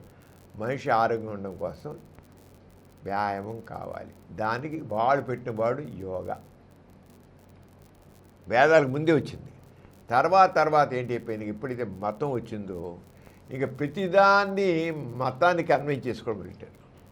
పతంజలి ఇంక దీనికి చెలవల పొలం ఇటు ఒకటి అని పెట్టేసేసి ఆత్మ పరమాత్మ లింకు ఇది అది అనేసి ఎక్కడ ఈ కొండ ఇక్కడ ఆ కొండలు ఇక్కడి నుంచి ఎక్కడ కొండ నీళ్ళు ఇళ్ళని పెట్టేసి ఒక్కవన్నీ లేనివన్నీ ఊహాగానాలతో ఓ సిద్ధాంతాన్ని ప్రతిపాదించాడు పతంజలి యోగాశాస్త్రం. పతంజలి అని అనుకుంటాం మనం. పతంజలే కాకుండా ఇంకా చాలామంది రకరకాల యోగాన్ని మతానికి అన్వయిస్తూ దేవుడికి అన్వయిస్తూ చేశారు. అయితే పతంజలి మరీ దాని ఒక సిద్ధాంతం గ్రహించేశాడు. పతంజలి కాకుండా యోగ ఆత్మ అన్నారు, పరమాత్మ అన్నారు, ఇది అన్నారు, ఈ శక్తి అన్నారు, అతిశక్తి అని దానికోసం లింక్ పెట్టి చేసేసి అతిశక్తి అని చెప్పిన వాళ్ళు ఉన్నారు. ఒక పతంజలి పేరు ఎందుకంటే దాన్ని మరింత పక్కాగా దాని అబద్ధాన్ని ఇంత పక్కాగా చేశాడు పతంజలి. కానీ అసలు వ్యాయామం, శారీరక వ్యాయామం, ఆరోగ్యం కోసం వ్యాయామం కావాల్సిన రోజు నడవట్లు అందరూ యోగా దానికి పద్ధతులకు శారీరక దానికి అది ఏంటో మనం తెలుసుకున్నాం. అంచేత భారతదేశంలోనే ఇది వచ్చింది. అంచేత ఇక ముఖ్యంగా ఇక ఏది యోగా ద్వారా మంచి ఆరోగ్యం, ప్రశాంత మనస్సు, సమతుల్య జీవన విధానం, వెల్నెస్. సాధారణంగా యోగా 3 ముఖ్య విషయాలు చెప్పింది. 3 ముఖ్య విషయాలు చెప్పడం జరిగింది మొన్న. ఏంటి అంటే శారీరక ఆరోగ్యం. యోగా ద్వారా సమకూరేది ఏంటి? శారీరక ఆరోగ్యం. దాన్ని ఫిజికల్ హెల్త్ అంటాం, లేదా గుడ్ హెల్త్. ఏ రంగా అంటే ఎప్పుడైతే యోగా అంటే యోగాసనాలు, ఆసనాలు, దండీలు, బస్కీలు, సూర్య నమస్కారం పేరు పెట్టేశారు. సూర్య నమస్కారాలు ఇవన్నీ చేసే రంగం అంటే దీని ద్వారా శరీరానికి ఫ్లెక్సిబిలిటీ వస్తుంది. మొత్తం జాయింట్ అది లేకపోతే బిగిసిపోతుంది. మన అందుకే చాలామందికి నడు నొప్పి అంటారు, ఈ నొప్పి అంటారు, ఆ నొప్పి అంటారు, ఇక్కడ కన్నాలు పక్కన నొప్పి నొప్పులు అని అంటారు. ఇవనేంటి, మనం ఎప్పుడైతే వాటికి పనిపెట్టమో అవి బిగుసుకుపోతాయి. కండరాలు బిగుసు. ముఖ్యంగా ఒక 40 ఏళ్ళు, 20 ఏళ్ళు, 30 ఏళ్ళు, 40 ఏళ్ళు వచ్చేకల్లా ఈ కండరాలు దాని పని లేకపోతే దాన్ని ఫంక్షన్ మొడవడం జాపడం, ఏదైనా సరే మొడవడం జాపడం అన్ని రకాలుగా ఉండాలి. అవి లేదు బిగుసుకుపోతాయి. ఎలా అయితే ఒక మంచి కత్తిని కూడా వాడకుండా పక్కన పడి కొంతకాలం తుప్పు పడుతుంది. కత్తి పడుతుంది, కూరగాయల కత్తి ఉంది, నువ్వు రోజు పోయి చక్కగా అది పక్కన పడే కొద్ది రోజులు తుప్పు పడుతుంది. అదే మన శరీరం కూడా మనం రెగ్యులర్గా దాన్ని అన్ని రకాలుగా దానికి అంతా పని చెప్తే కండరాలని పని పెడితే అది కండరాలు కావచ్చు, కీళ్ళు కావచ్చు, నరాలు కావచ్చు, రక్తనాళాలు కావచ్చు, అన్నీ ఆరోగ్యంగా ఉంటాయి. అంచేత శారీరక ఆరోగ్యం ఉండడానికి శరీరం చక్కగా ఫ్లెక్సిబిలిటీ వస్తుంది. యోగా చేయడం వస్తుంది ఫ్లెక్సిబిలిటీ. అని వంగడం, సాగడం, ముందుకి పక్కకి తిరగడం, ఇవన్నీ రొటేషను అన్నీ వస్తాయి. ఇంకోటి కండరాలు కీళ్ళు బలంగా తయారవుతాయి. కీళ్ళు బలంగా తయారవ్వాలి. అన్ని కాళ్ళ కీళ్ళు ఆ కీళ్ళు బలంగా తయారవుతాయి. శ్వాస కోసం బాగా పనిచేస్తాయి. ఊపిరితిత్తులు మంచి బలంగా చక్కగా నిండుగా మనం గాలి తీస్తే ఆక్సిజన్ బాగా శరీరంగా అవుతుంది. మన ప్రాణవాయువు శరీరంలో ప్రతి కణానికి వెళ్ళాలి. ప్రాణవాయువు. అది ఎప్పుడు వెళ్తుంది? మన రక్తం జరుగుతుంది. రక్తంగా వెళ్ళాలని ఎక్కువ ప్రాణవాయువు వెళ్ళాలండి మన శ్వాసకోశాల నిండుగా గాలి పీల్చాలి. శ్వాసకోశాల నిండుగా గాలితో బాగా ఉబ్బాలి. ఇప్పుడు బోర ఉప్పు నువ్వు ఇంతే ఉంటుంది. ఉప్పు మీద పెద్దది అవుతుంది. ఆరంగానే ఎప్పుడైతే నువ్వు వ్యాయామంలా చేస్తావో దానికి యోగాన్ని పెట్టారు. వ్యాయామంలా చేస్తావో చేస్తే ఊపిరితో చక్కగా ఫంక్షన్ చేస్తాయి. చక్కగా ఆ యాల్వెలయాన్ని చక్కగా ఫంక్షన్ ఆక్సిజన్ చక్కగా రక్తంలో పెడుతుంది. ఆరంగా శ్వాసలు బంద్ చేస్తాయి. రక్తపోటు షుగర్ అన్నీ కూడా ఉన్నవి కంట్రోల్ అయిపోతాయి. అంటే రక్తనాళాన్ని కూడా ఫ్లెక్సిబిలిటీ చక్కగా ఉంటుంది. చెప్పే కదా బిగుసిపోతాయి, లేదా బిగుసిపోతాయి. అంతే శారీరక వ్యాయామం యోగా వల్ల, అంటే ఎక్సర్సైజ్ వల్ల. ఇదే మేము వైద్య భాషలో ఉంటాను. యోగాని ఏదైతే భారతదేశంలో ఉన్నారో మామూలుగా విశ్వవ్యాప్తంగా మా వైద్య భాషలో స్ట్రెచ్ ఎక్సర్సైజ్ అంటాం. ఇవన్నీ స్ట్రెచ్ ఎక్సర్సైజ్ అంటాం. మెడికల్ లాంగ్వేజ్లో ప్రతి వాడికి స్ట్రెచ్ ఎక్సర్సైజ్ చేయాలి. స్ట్రెచ్ అంటే సాగదీయడం, ముడదీయడం. ఏదైతే యోగా అంటున్నామో దాన్ని స్ట్రెచ్ ఎక్సర్సైజ్. సేమ్ వీటినే మేము ఫిజియోథెరపీలో కూడా అదే బాడీ చేసేది. కానీ చేయించేది ఇవే. మామూలుగా యోగా అందరికీ అర్థమయ్యే భాష ఏంటంటే యోగా అని. అంటే యోగా అంటే ఏదో ఆత్మ పరమాత్మ గురించి మాట్లాడడం కాదు. అలాగే మానసిక మెంటల్ హెల్త్ ఎవరైతే చక్కగా ఎక్సర్సైజ్ చేస్తారో, యోగా చేస్తా అంటావో, స్ట్రెచ్ ఎక్సర్సైజ్ చేస్తూ అంటావు, శారీరకంగా వాకింగు, స్విమ్మింగు, జంపింగు, సైక్లింగు చేసి ఆసనాలు వేస్తారో వాళ్ళకి మానసిక ఒత్తిడి తగ్గుతుంది. ఖచ్చితంగా మానసిక తగ్గుతుంది, నో డౌట్. ఎవరితో ఎక్సర్సైజ్ చేస్తారో మానసిక ఒత్తిడి చాలా తక్కువ ఉంటుంది. రెండు మనసుకి ప్రశాంతత చేకూరుతుంది. ఎందుకు అంటే ఎవరైతే యోగాలా చేస్తారో, అంటే స్ట్రెచ్ ఎక్సర్సైజ్ చేస్తారో, ఎవరైతే వ్యాయామం చేస్తారో వాళ్ళల్లో ఫీల్ గుడ్ హార్మోన్స్ అనేవి చక్కగా తయారవుతాయి. మన శరీరం అంతా కూడా కెమికల్ రియాక్షన్, ప్రతి చిన్న కణం తెగించి, ప్రతి కణం మైన్యూట్ ఆటంలాగా తెగించి అంతా కూడా ఎవ్రీథింగ్ కెమికల్ రియాక్షన్. ఆ కెమికల్ రియాక్షన్ చక్కగా జరుగుతుంది. దాకా చక్కగా అక్కడి నుంచి ఏమవుతుంది, అది లేకపోతే మానసికంగా మనిషికి ఏమవుతుంది, ఒత్తిడి పెరుగుతుంది. అంటే ఫీల్ గుడ్ హార్మోన్స్ అని వస్తాయి. బ్రెయిన్లోంచి బ్లడ్ షుగర్ మీరు ఎక్సర్సైజ్ చేస్తారో బ్లడ్ షుగర్ సగం పంప్ చేస్తుంది. పంప్ చేసి ఏం చేసేకల్లా డోపమిన్ అనేది ఇస్తుంది, మనిషిని హుషారుగా తయారు చేస్తుంది. సెరోటోనిన్ మనలో డిప్రెషన్ పోగొట్టేస్తుంది. ఆక్సిటోసిన్ హుషాన్ని కలిగిస్తుంది. మానవ సంబంధాలు చక్కగా జరుగుతాయి. ఎండార్ఫిన్స్ మనలో నిప్పులు పోగొట్టేస్తుంది. Feel good hormones. ఎవరైతే యోగా చేస్తావు, యోగా అంటావో, ఎక్సర్సైజ్ అంటావో, స్ట్రెచ్ ఎక్సర్సైజ్ అంటావో, ఏమను నువ్వు వాటి వల్ల ఫీల్ గుడ్ హార్మోన్స్ చక్కగా నిలబడతాయి. ఫీల్ గుడ్ చక్కగా ఉండడం తప్పకుండా జరుగుతుంది. దాంతో ఏమవుతుంది, ఎప్పుడైతే తిరుగుతుంటే మనిషి ప్రశాంతంగా హాయిగా ఉంటాడు. అంచేత ఒత్తిడి తగ్గుతుంది, మనసుకు ప్రశాంతత వస్తుంది, ఏకాగ్రత. ఏ పని చేయాలన్నా, చదవాలన్నా, ఇంకోటి పని చేయాలన్నా దాంట్లో ఏకాగ్రత, పెద్దానికి ఏకాగ్రత కావాలంటాం. ఏకాగ్రత వస్తుంది, నిద్ర బాగా పడుతుంది. ఎండార్ఫిన్స్ రాత్రిపూట నువ్వు పడుకుంటే చక్కగా 8 hours హాయిగా నిద్రపోతావు. ఎవరైతే రెగ్యులర్గా ఎక్సర్సైజ్ చేస్తారో, అది జిమ్ కావచ్చు, స్విమ్మింగ్ కావచ్చు, సైక్లింగ్ కావచ్చు, యోగా కావచ్చు, ఏదైనా కానీ ఆసనాలు ఏం చెయ్యి, వాడు యోగా అంటే కానీ ఇవి దాని యోగా అని పేరు పెట్టారు. ఇవన్నీ కలిస్తేనే యోగా అని పేరు పెడతాయి. కానీ స్ట్రెచ్ ఎక్సర్సైజ్ ఒకటే వర్డ్, సింపుల్ వర్డ్ ఎక్సర్సైజ్. దాంతో ఏమొస్తుంది, దాంతో ఎప్పుడైతే మానసిక ఆరోగ్యం, స్ట్రెస్ లేకుండా. ఇప్పుడు అంతా ప్రతి వాళ్ళు స్ట్రెస్సు, నిద్ర లేదు. ఇది మరి చూసేది జరగదు ఇప్పుడు సమాజంలో.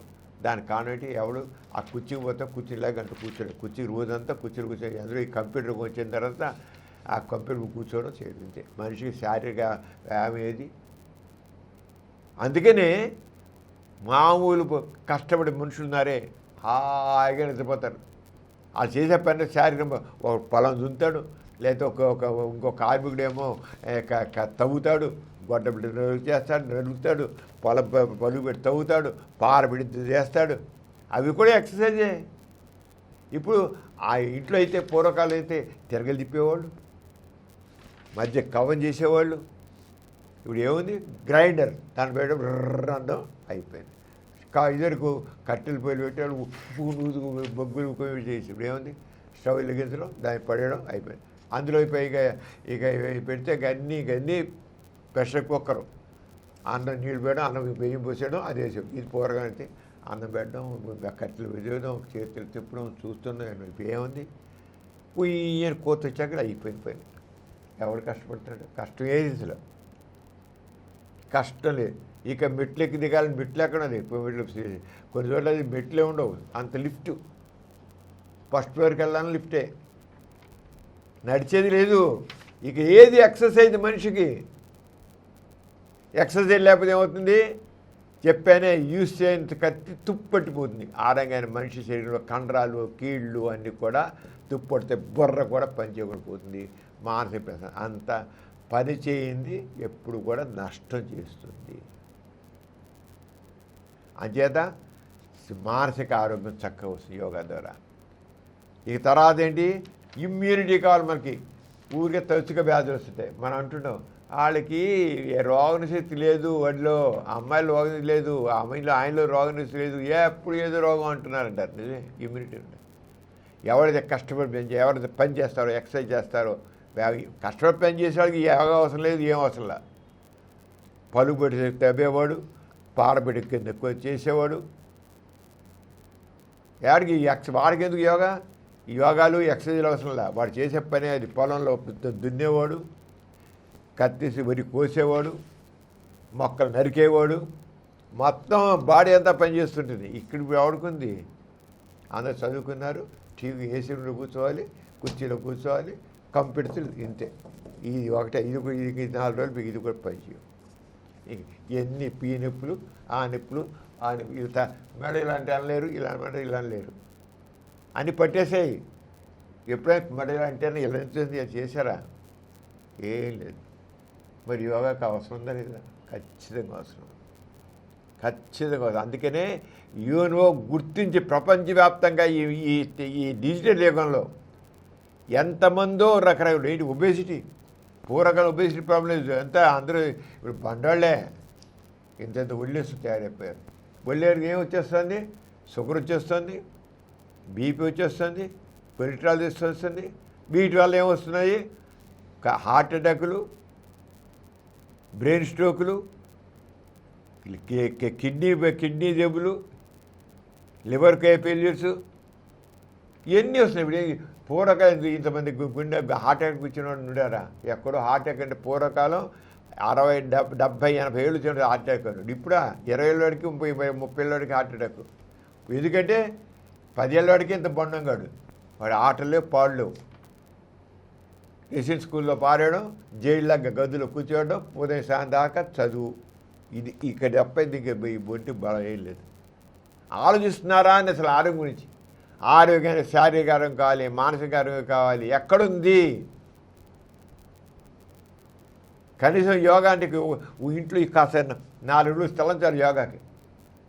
వాకింగ్ చేయండి, వాకింగ్ చేయడం మా స్థలం లేదు, టైం లేదండి, స్థలం లేదు, వాకింగ్ లేదు, గ్రౌండ్స్ లేవు. ఇప్పుడు పట్టణాలు లేదు, గ్రౌండ్స్ ఆడుకునే. పూర్వకాలం పిల్లలు క్రికెట్ ఆడేవాళ్ళు, ఫుట్బాల్ ఆడేవాళ్ళు, వాలీబాల్ ఆడేవాళ్ళు, ఏదో ఆడేవాళ్ళు. ఏది ఇప్పుడు స్థలం ఏది అసలు? గజ స్థలం ₹1,00,000, 2 లక్షలు, 3 లక్షలు పట్టణాల్లో. ఇంకా నాకు ఆడుకునే స్థలం ఉంటుందా? ఆడుకునే స్థలాన్ని కూడా కైకోరం చేసి పెడుతుందరు. ఇంక ఏది? అందుకని నువ్వు నించున్న స్థలంలోనే యోగా చేసుకోరా అని ఏమో చెప్పి, నువ్వు కూర్చున్న స్థలంలోనే యోగా చేయి. ఇప్పుడు ఎంత రాజీ పడుకోవాల్సి వచ్చిందంటే, నువ్వు కూర్చున్న స్థలంలో నించో, నువ్వు కూర్చోలో కూర్చో, నీకు కూర్చోాలని చెయ్యి. యోగా లెవెల్ కూర్చో, అయినా పనిచేస్తుంది. ఈ కుర్చీ స్థలంలో లేచి నుంచి ఇలా ఊపి ఇలాగే వంగి అలాగే చెయ్యి, కనీసం ఆరంగా చేసినా బాగుంటుంది. అంతేగాని ఏదో ఆత్మకి పరమాత్మకి లింక్ కాదు. ఎంత స్పష్టంగా యూనివర్స్ స్పష్టంగా చెప్పినట్టే ఆరోగ్యం, మంచి ఆరోగ్యం, ప్రశాంత మనస్సు, సమతుల్యమైనటువంటి జీవన పొందడం. అంచేత వ్యాధుల నివారణ, ఇమ్యూనిటీ ఒకటే చెప్పాము. Physical health, mental health, immunity. రోగాలు రాకముందే ఆరోగ్యాన్ని కాకపోవచ్చు. లేదా ఒళ్ళు పెరిగిపోతుంది చెప్పాం కదా, రోగాలు జీవనశైలి వ్యాధి. ఇప్పుడు పూర్వకాలం అంటువ్యాధులు ఉండేవి, అంటువ్యాధులు వ్యాక్సిన్స్ వచ్చాయి. ఇప్పుడు మసూచిక ఉందా, పేగు ఉందా, ఇంకోటి ఉందా, వైరల్ ఫీవర్స్, పొంగు జ్వరం ఉందా, ఏం లేదు. ఇప్పుడు ఏ జబ్బులు ఉన్నాయి? జీవనశైలి వ్యాధులు. జీవనశైలి వ్యాధులు అంటే అసలు మన తిండి ఆహారం సరిగ్గా లేదు. చికెన్ బిర్యానీ, మటన్ బిర్యానీలు, బకెట్ బిర్యానీలు, ముంత బిర్యానీలు, కంచం బిర్యానీలు, గుంట బిర్యానీలు, ఇంకా గుంట పైన కూర్చొని గుంటలో పెడతాడు ఎవడైనా గుంట బిర్యానీ పేరు రాలా. మా మటన్ బిర్యానీ, చికెన్ బిర్యానీలు ఇవి కూర్చొని తిన్నాం నూనె. జంక్ ఫుడ్ అంత junk food, salt, oil, sweet. ఇక ఏమవుతుంది ఒళ్ళు బలవక. ఏముంది పని లేదు. తినండి. పూర్వకాలం ఇంత తినేవాళ్ళు. ఇప్పుడు ఈ పూర్వకాలం ఒక్కటి తిండి ఇప్పుడు 4-5 తింటున్నారు. ఇంత వండాల్సి వచ్చింది. ఇప్పుడు ఇంతే ఉండేది ఇంట్లో, ఇంత చిన్నది. ఇదే ప్రెషర్ కుక్ ఎంత కావాలి, ఇప్పుడు ప్రెషర్ కుక్ ఇంతే. ఎందుకని షుగర్లు, బీపీలు ఏం తింటారు, నూరు కట్టేస్తారు. కారణం ఏంటి, పని చేయకపోవడం. అందుకే దాని వ్యాయామం అంటావో, యోగా అంటావో, స్ట్రెచ్ ఎక్సర్సైజ్ అంటావో, ఏదంటావో అను. కానీ యోగా అని అన్నారు కదా అని ఒక కామెంట్ చేసి తప్పు యోగా అని ఆత్మ అనట్లేదు. కేవలం మన దేశంలోనే ఆ భావం ఉంది, ప్రపంచంలో లేదు. మన దేశంలోనే యోగా అంటే దేవుడితో ముడిపెట్టి కొంతమంది, అది కూడా అందరూ కాదు, కొంతమంది, అందరూ ఆ రంగం చేయట్లేదు. అంచేత యోగా ఆధ్యాత్మిక ప్రోత్సహిస్తుందా అంటే యోగా పుట్టింది ఇండియాలోనే యోగా పుట్టింది. మనం చెప్పే కదా, మన వేదాలు రాకముందే యోగా అని వచ్చింది. అంచేత యోగా ఆధ్యాత్మిక భావాలు కొంతమంది కలిగేశారు. కానీ ఇప్పుడు యుఎన్ఓ ప్రకటించే యోగా దినోత్సవంలో ప్రధాన ఉద్దేశం ఆరోగ్యం, మతం లేదా ఆధ్యాత్మికత కాదు. స్పష్టం దాంట్లో ఏం లేదు, కేవలం ఆరోగ్యం కోసం చెప్పిన కానీ మతం కోసం లేదా దేవుడి కోసం అని మాత్రం ఎక్కడ స్పిరిచువాలిటీ అని బాడీ ఎక్కడ యూజ్ చేయలేదు. ఇంటర్నేషనల్ యోగా డేలో మన భారతదేశం వాళ్ళు లింక్ పెట్టి మన భారతదేశంలో ఉన్నవాళ్ళు ఇక్కడ వాళ్ళు చెప్తున్నారు. కానీ యునైటెడ్ నేషన్ ప్రకటించే యోగా దినోత్సవంలో ప్రధాన ఉద్దేశం ఆరోగ్యము, మతం లేదా ఆధ్యాత్మికత కాదు. కొందరికి యోగా ఆధ్యాత్మిక సాధన కావచ్చు, కానీ చాలామంది యోగా ఆరోగ్య సాధనం. అంటే యోగా చేయాలంటే దేవుని నమ్మాల్సిన అవసరం లేదు. యోగా అంటే దేవుడికి లింక్ కాదు. నాస్తికులు కూడా యోగా చేయడమే. యోగా అనేది దేవుడు ఆస్తులు చేస్తున్నారు కనుక యోగా చేసే మేము చెయ్యమంటే ఎలా కుదురుతుంది, నాస్తికుడు కాదు వాడు. ఒకసారి ఒక ఇంటికి ఒక ఆయన వెళ్ళాట బోయినాకి. ఆ ఇల్లాలి పప్పు వడ్డించబోయిందట. పప్పు ఏకండినట.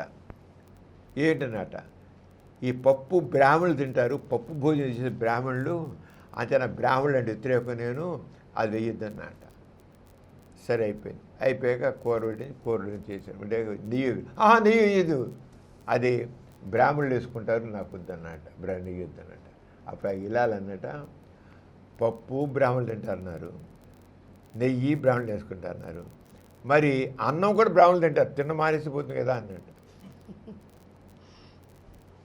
ఇప్పుడు యోగాని వ్యతిరేకించేవాళ్ళు కూడా కొంత యోగా అనేది కేవలం ఇది మతంతో ముడిపెట్టింది అనేది అది కొంతమందే. కానీ మొత్తం మన దేశం మన దీంట్లో మన యోగా దినోత్సవం వచ్చి మొదటి చెప్పి చేసిన దాన్నిటికి కూడా ఈవెన్ ఎక్కడ కూడా మతంతో ముడిపెట్టలేదు, దేవుడితో ముడిపెట్టలేదు, ఆత్మతో ముడిపెట్టలేదు, ఆరోగ్యం గురించే చెప్పింది. అంచేత అందరూ ఆరోగ్యంగా ఉండాలి, శారీరక ఆరోగ్యం ఉండాలి, మానసిక ఆరోగ్యం ఉండాలి, వ్యాధుల నుంచి రక్షణ కావాలి. అంచేత మనం ముందుగా యోగా అనేదాన్ని, యోగాలో ఆ చెప్పే భంగిమలన్నీ కూడా ఏవైతే పాశ్చర్స్ అంటామో, అది ఫిజియోథెరపీలు చెప్పినవే చెబుతాము, మామూలు డాక్టర్ చెప్పినవి చెబుతాము. ఇవన్నీ కూడా సరిగ్గా ప్రాక్టీస్ చేస్తే శారీరకం బాగుంటుంది, మానసిక ఆరోగ్యం బాగుంటుంది, ఇమ్యూనిటీ బాగా పెంపుతుంది, మనిషి ఆరోగ్యం. ఆరోగ్యమే మహాభాగ్యము అంటాం కనుక ఆరోగ్యాన్ని మహాభాగ్యం దాన్ని మీరు యోగా అంటారు, స్ట్రెచ్ ఎక్సర్సైజ్ అంటారు, ఏదైనా అనండి. కానీ చెప్పేది ఏంటంటే ప్రతి వాళ్ళు జీవితంలో ఎక్సర్సైజ్ భాగం చేసుకోండి. యోగాని భాగం చేసుకుంటా అంటారు, ఆ ఎక్సర్సైజ్ మాత్రం అది డాక్టర్గానే చెబుతున్నాను, ప్రతి వాళ్ళ జీవితంలో ఉండాలి. లేకపోతే ఎప్పుడు ఈ నొప్పి ఆ నొప్పి, బీపీ, షుగరు, ఇప్పుడు ఎంత కామెడీ విన్నాడు. బీపీ అండి, షుగర్ అండి, ప్రతివాడు ఇది కామెడీ అండి, కొలెస్ట్రాల్ అండి, ఎవడు అన్నవాడెవడు, ప్రతివాడనేవాడే. అంత ఎక్కువైపోయింది మన భారతదేశంలో. మరీను దిస్ క్యాపిటల్ ఆఫ్ డయాబెటీస్ అయిపోయింది. ఎందుకు? ఒబేసిటీ పనిచేది. అందులో ఈ డిజిటల్ యుగం వచ్చే కంప్యూటర్ వచ్చిన తర్వాత మనిషి అది రియలైజెడ్. ఆరోగ్యం మహాభాగ్యం ఉన్నాం కనుక వ్యాయామం చేయండి. మీరు యోగా అంటారో, ఎక్సర్సైజ్ అంటారో, స్ట్రెచ్ ఎక్సర్సైజ్ అంటారో, ఏమంటారు మీరు వాకింగే చేస్తారు. వాకింగు, యోగా. వాకింగ్లో కేవలం రెస్పిరేటరీగాను కార్డియోవాస్కులర్ కానీ ఎక్కువ బెనిఫిట్ ఉంటుంది. మొత్తం కండరాలన్నిటికీ ఫ్లెక్సిబిలిటీ రావాలంటే యోగా కావాలి. కేవలం కార్డియోవాస్కులర్ రెస్పిరేటరీ బెనిఫిట్ అనేది ఎక్కువ, మెయిన్గా కార్డియోవాస్కులర్ బెనిఫిట్ ఉంటుంది వాకింగ్లో. హోల్ బాడీ ఆరోగ్యం అంటే యోగా. ఆ యోగా చేస్తే మాత్రం హోల్ బాడీ తగ్గ ఉంటుంది. ఎక్సర్సైజ్లో కొంత ప్రశాంతత ఉంటుంది, కానీ యోగా చేసి దాంట్లో బ్రీదింగ్ ఎక్సర్సైజ్ చేస్తే ఆ బ్రీదింగ్ ఎక్సర్సైజ్లో మళ్ళీ బిగబట్టి ఉంచవసరం లేదు. గాలి తీయడం, డీప్గా బ్రీత్ తీయడం, వదిలిపెట్టడం, డీప్గా బ్రీత్ తీయడం, స్లోగా బ్రీత్గా తీసి అంటే వెళ్ళదు గాలి. నిదానంగా ఊపిరి పెంచడం, నిదానం గాలి వదిలిపెట్టడం చేస్తుంటే లంగ్స్ కూడా చక్కగా మామూలు పంచేతి ముడిచిపోయి ఉంటాయి. అంచేత నిదానం గాలి, డీప్ బ్రీదింగ్. అంటే దీని ఏమంటాం? Breathing exercise. దానికి వీళ్ళు ఏమంటే ప్రాణాయామం అంటారు. ఈ మాటలతో మాత్రం మీ ఆరోగ్యం చెడగొట్టుకోకండి. ఆస్తికులు ప్రాణాయామం చేస్తారు కనుక, ఆస్తికులు యోగా చేస్తారు కనుక, నాస్తికులు చేయకూడదనేది మాత్రం ఆ మాటలు పక్కన పారేయండి. మాటలతో మాకు సంబంధం లేదు. We want exercise. ఫ్లెక్సిబిలిటీ ఉండే ఎక్సర్సైజ్ కావాలి, కార్డియోవాస్కులర్ ఎక్సర్సైజ్ కావాలి, రెస్పిరేటరీ ఎక్సర్సైజ్ కావాలి, కండరాలు ఆరోగ్యం ఉండాలి, కీళ్ళు ఆరోగ్యం ఉండాలి, చక్కని ఆరోగ్యం, ఫిజికల్ అండ్ మెంటల్ హెల్త్ కావాలి. మాటలతో గొడవ పడకండి, శారీరకంగా కాపాడుకోండి. వాళ్ళు యోగా అంటారో ఇంకోటి అంటారో, ఫైనల్గా అది డాక్టర్గానే చెబుతున్నాను, ఎక్సర్సైజ్ వెరీ వెరీ ఇంపార్టెంట్. అదే మన ఆరోగ్యం చక్కగా ఉంచుతుంది. చక్కగా ఉంటారు. జీవించేంతకాలం ఆరోగ్యంగా ఏ బాధ లేకుండా హాయిగా ఉంటారు. బీపీలు, షుగర్లు అంత తేలిగ్గా ధరిచారు. ఎందుకంటే కొలెస్ట్రాల్ ఎవరిది ఎక్సర్సైజ్ చేస్తాడో కొలెస్ట్రాల్ ఉండదు, ఒంటికి కొవ్వు చేరదు, మనిషి చాలా ఫ్లెక్సిబుల్ చక్కగా ఉంటాయి. ఎథీస్ట్ బులెటిన్లో చిన్న విరామం.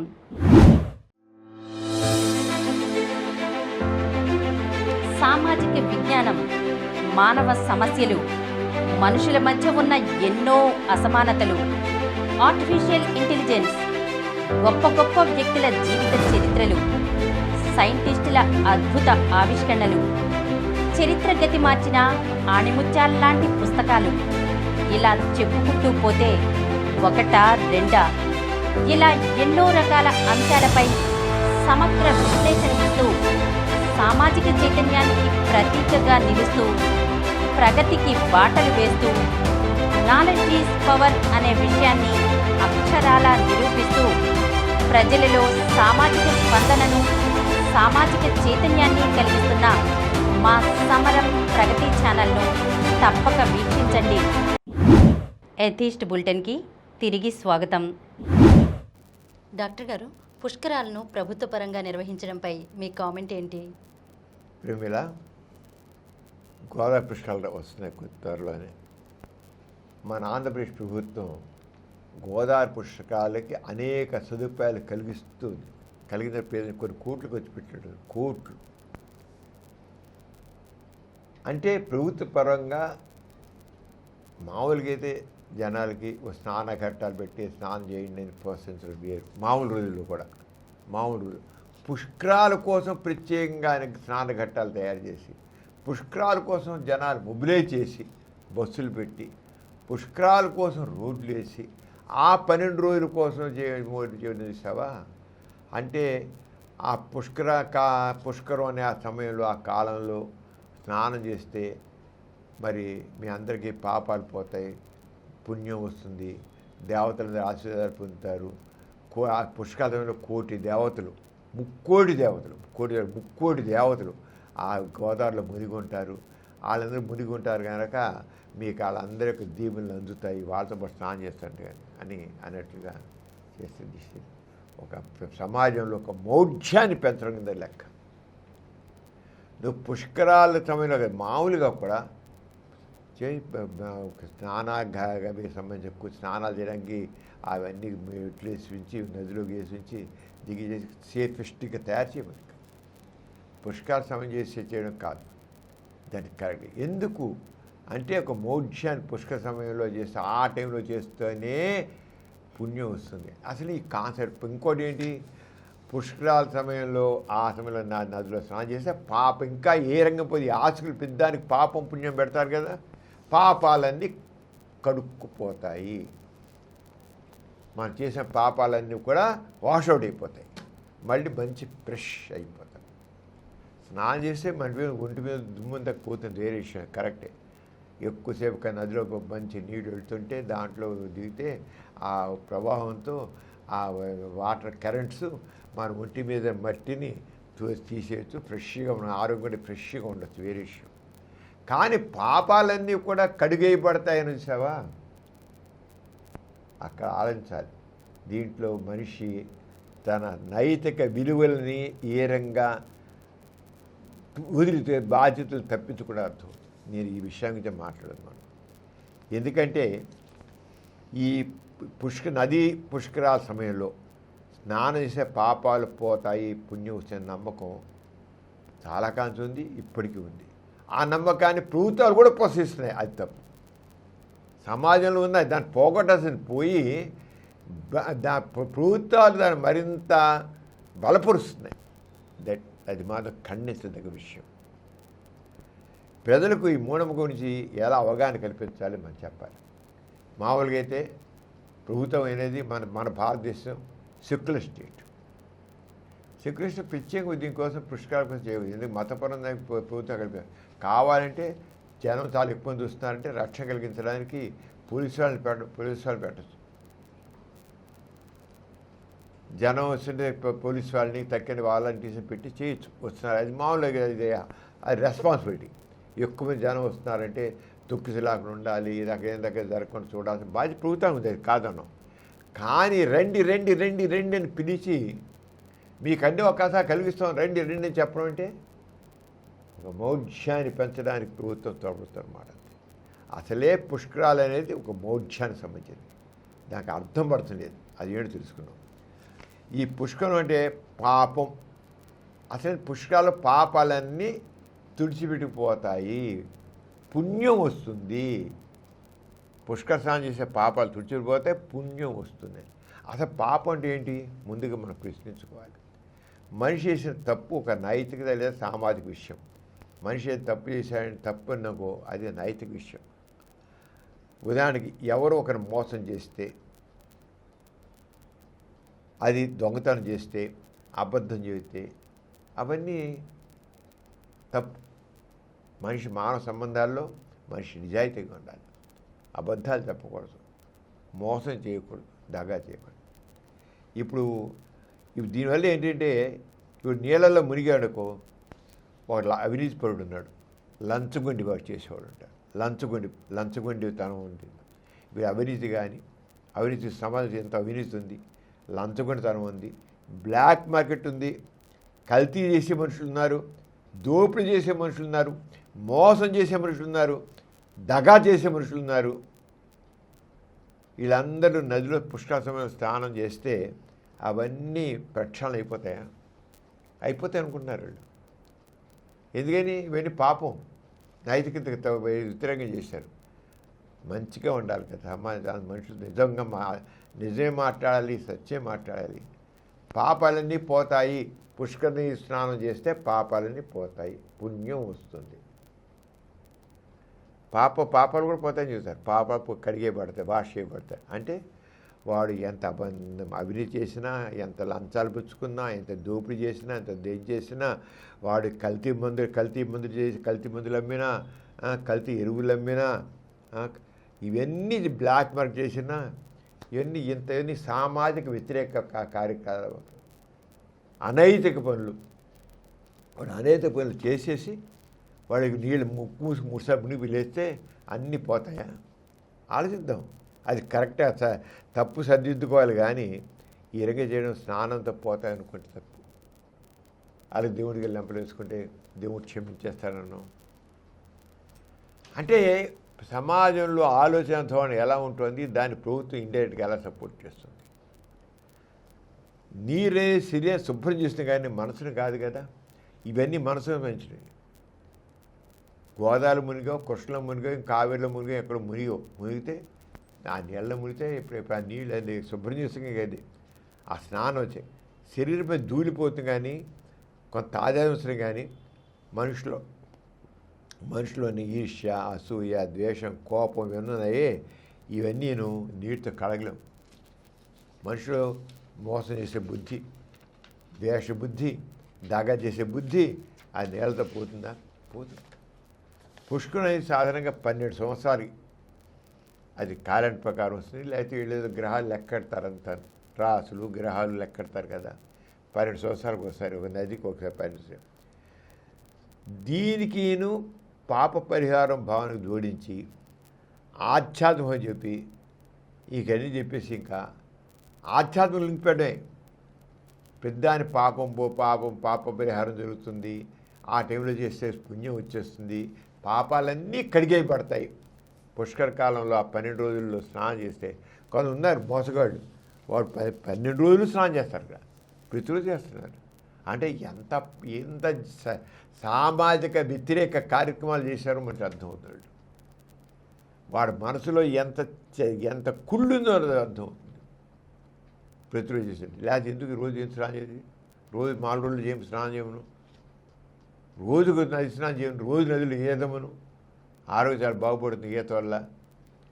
అంచేత ఈ గ్రహాల కదలికలు, ఈ పొజిషన్లు ఇవన్నీ కూడా ఇవి ఆ టైంలో గ్రహాల ఆ సమయంలో ఇవన్నీ గ్రహాల పొందిక ఎలా ఉంటుంది, రాశులు ఎలా ఉంటాయి, ఈ నక్షత్రాలు ఎలా ఉంటాయంటే నిజంగా ఉన్నాయనుకో, అవేనా నీటిని మారుస్తాయా? గోదావరి జలాన్ని మారుస్తుందా, కృష్ణా జలాన్ని మారుతుందా, పుష్కరాల టైంలో ఆ నీటిని మారుస్తాయా? ఒకటే నేను అడుగుతున్నాను. ఏంటి సైన్స్ ఎక్కంది? ఈ గ్రహాల కదలికలు భూమిపై నీటి రసాయనం మారుస్తాయా? నది ఆ రోజు నీరు పవిత్రమైపోతుందా? ఇంకొకరోజు అపవిత్రంగా ఉంటుందా? ఎప్పుడు నీరే. పుష్కరాల ముందు గోదావరి నది నీళ్ళు ఎలా ఉంటాయి, పుష్కరం రోజులు అంతే ఉంటాయి. సైంటిఫిక్ స్టడీ చేయమను. ఆ నీళ్ళలో ఏమైనా మార్పు వస్తుందా? స్నానం చేసి పిచ్చేగా ఆ రోజు నీరు చేసేముందా? పైన గ్రహాల వల్ల గ్రహాల పొందిక, నక్షత్రాల పొందిక, రాసుల పొందిక అన్నారు కదా. ఆ టైంలో అన్నిట్లో కలిపి పుష్కర కాలం అంటున్నారు కదా. గోదావరి పుష్కరానికి అవన్నీ అంటున్నారు కదా. ఆ సమయంలో గ్రహాలన్నీ కదలికల వల్ల అన్నీ ఒక కూడికి వస్తే అది గోదావరి పుష్కరాలకి సంబంధించిన గ్రహాల కోడేలు అంటున్నారు కదా. వాటి ప్రభావం గోదావరి నీరు పడిందా, కృష్ణ నీరు పడుతుందా?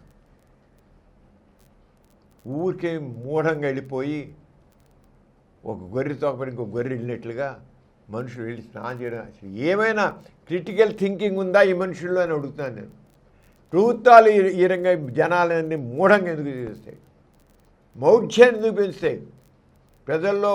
మరి మన కాన్స్టిట్యూషన్లో 15Hలో సైంటిఫిక్ టెంపర్, హ్యుమానిటీ ఇవన్నీ మనం చెప్పుకున్నామే.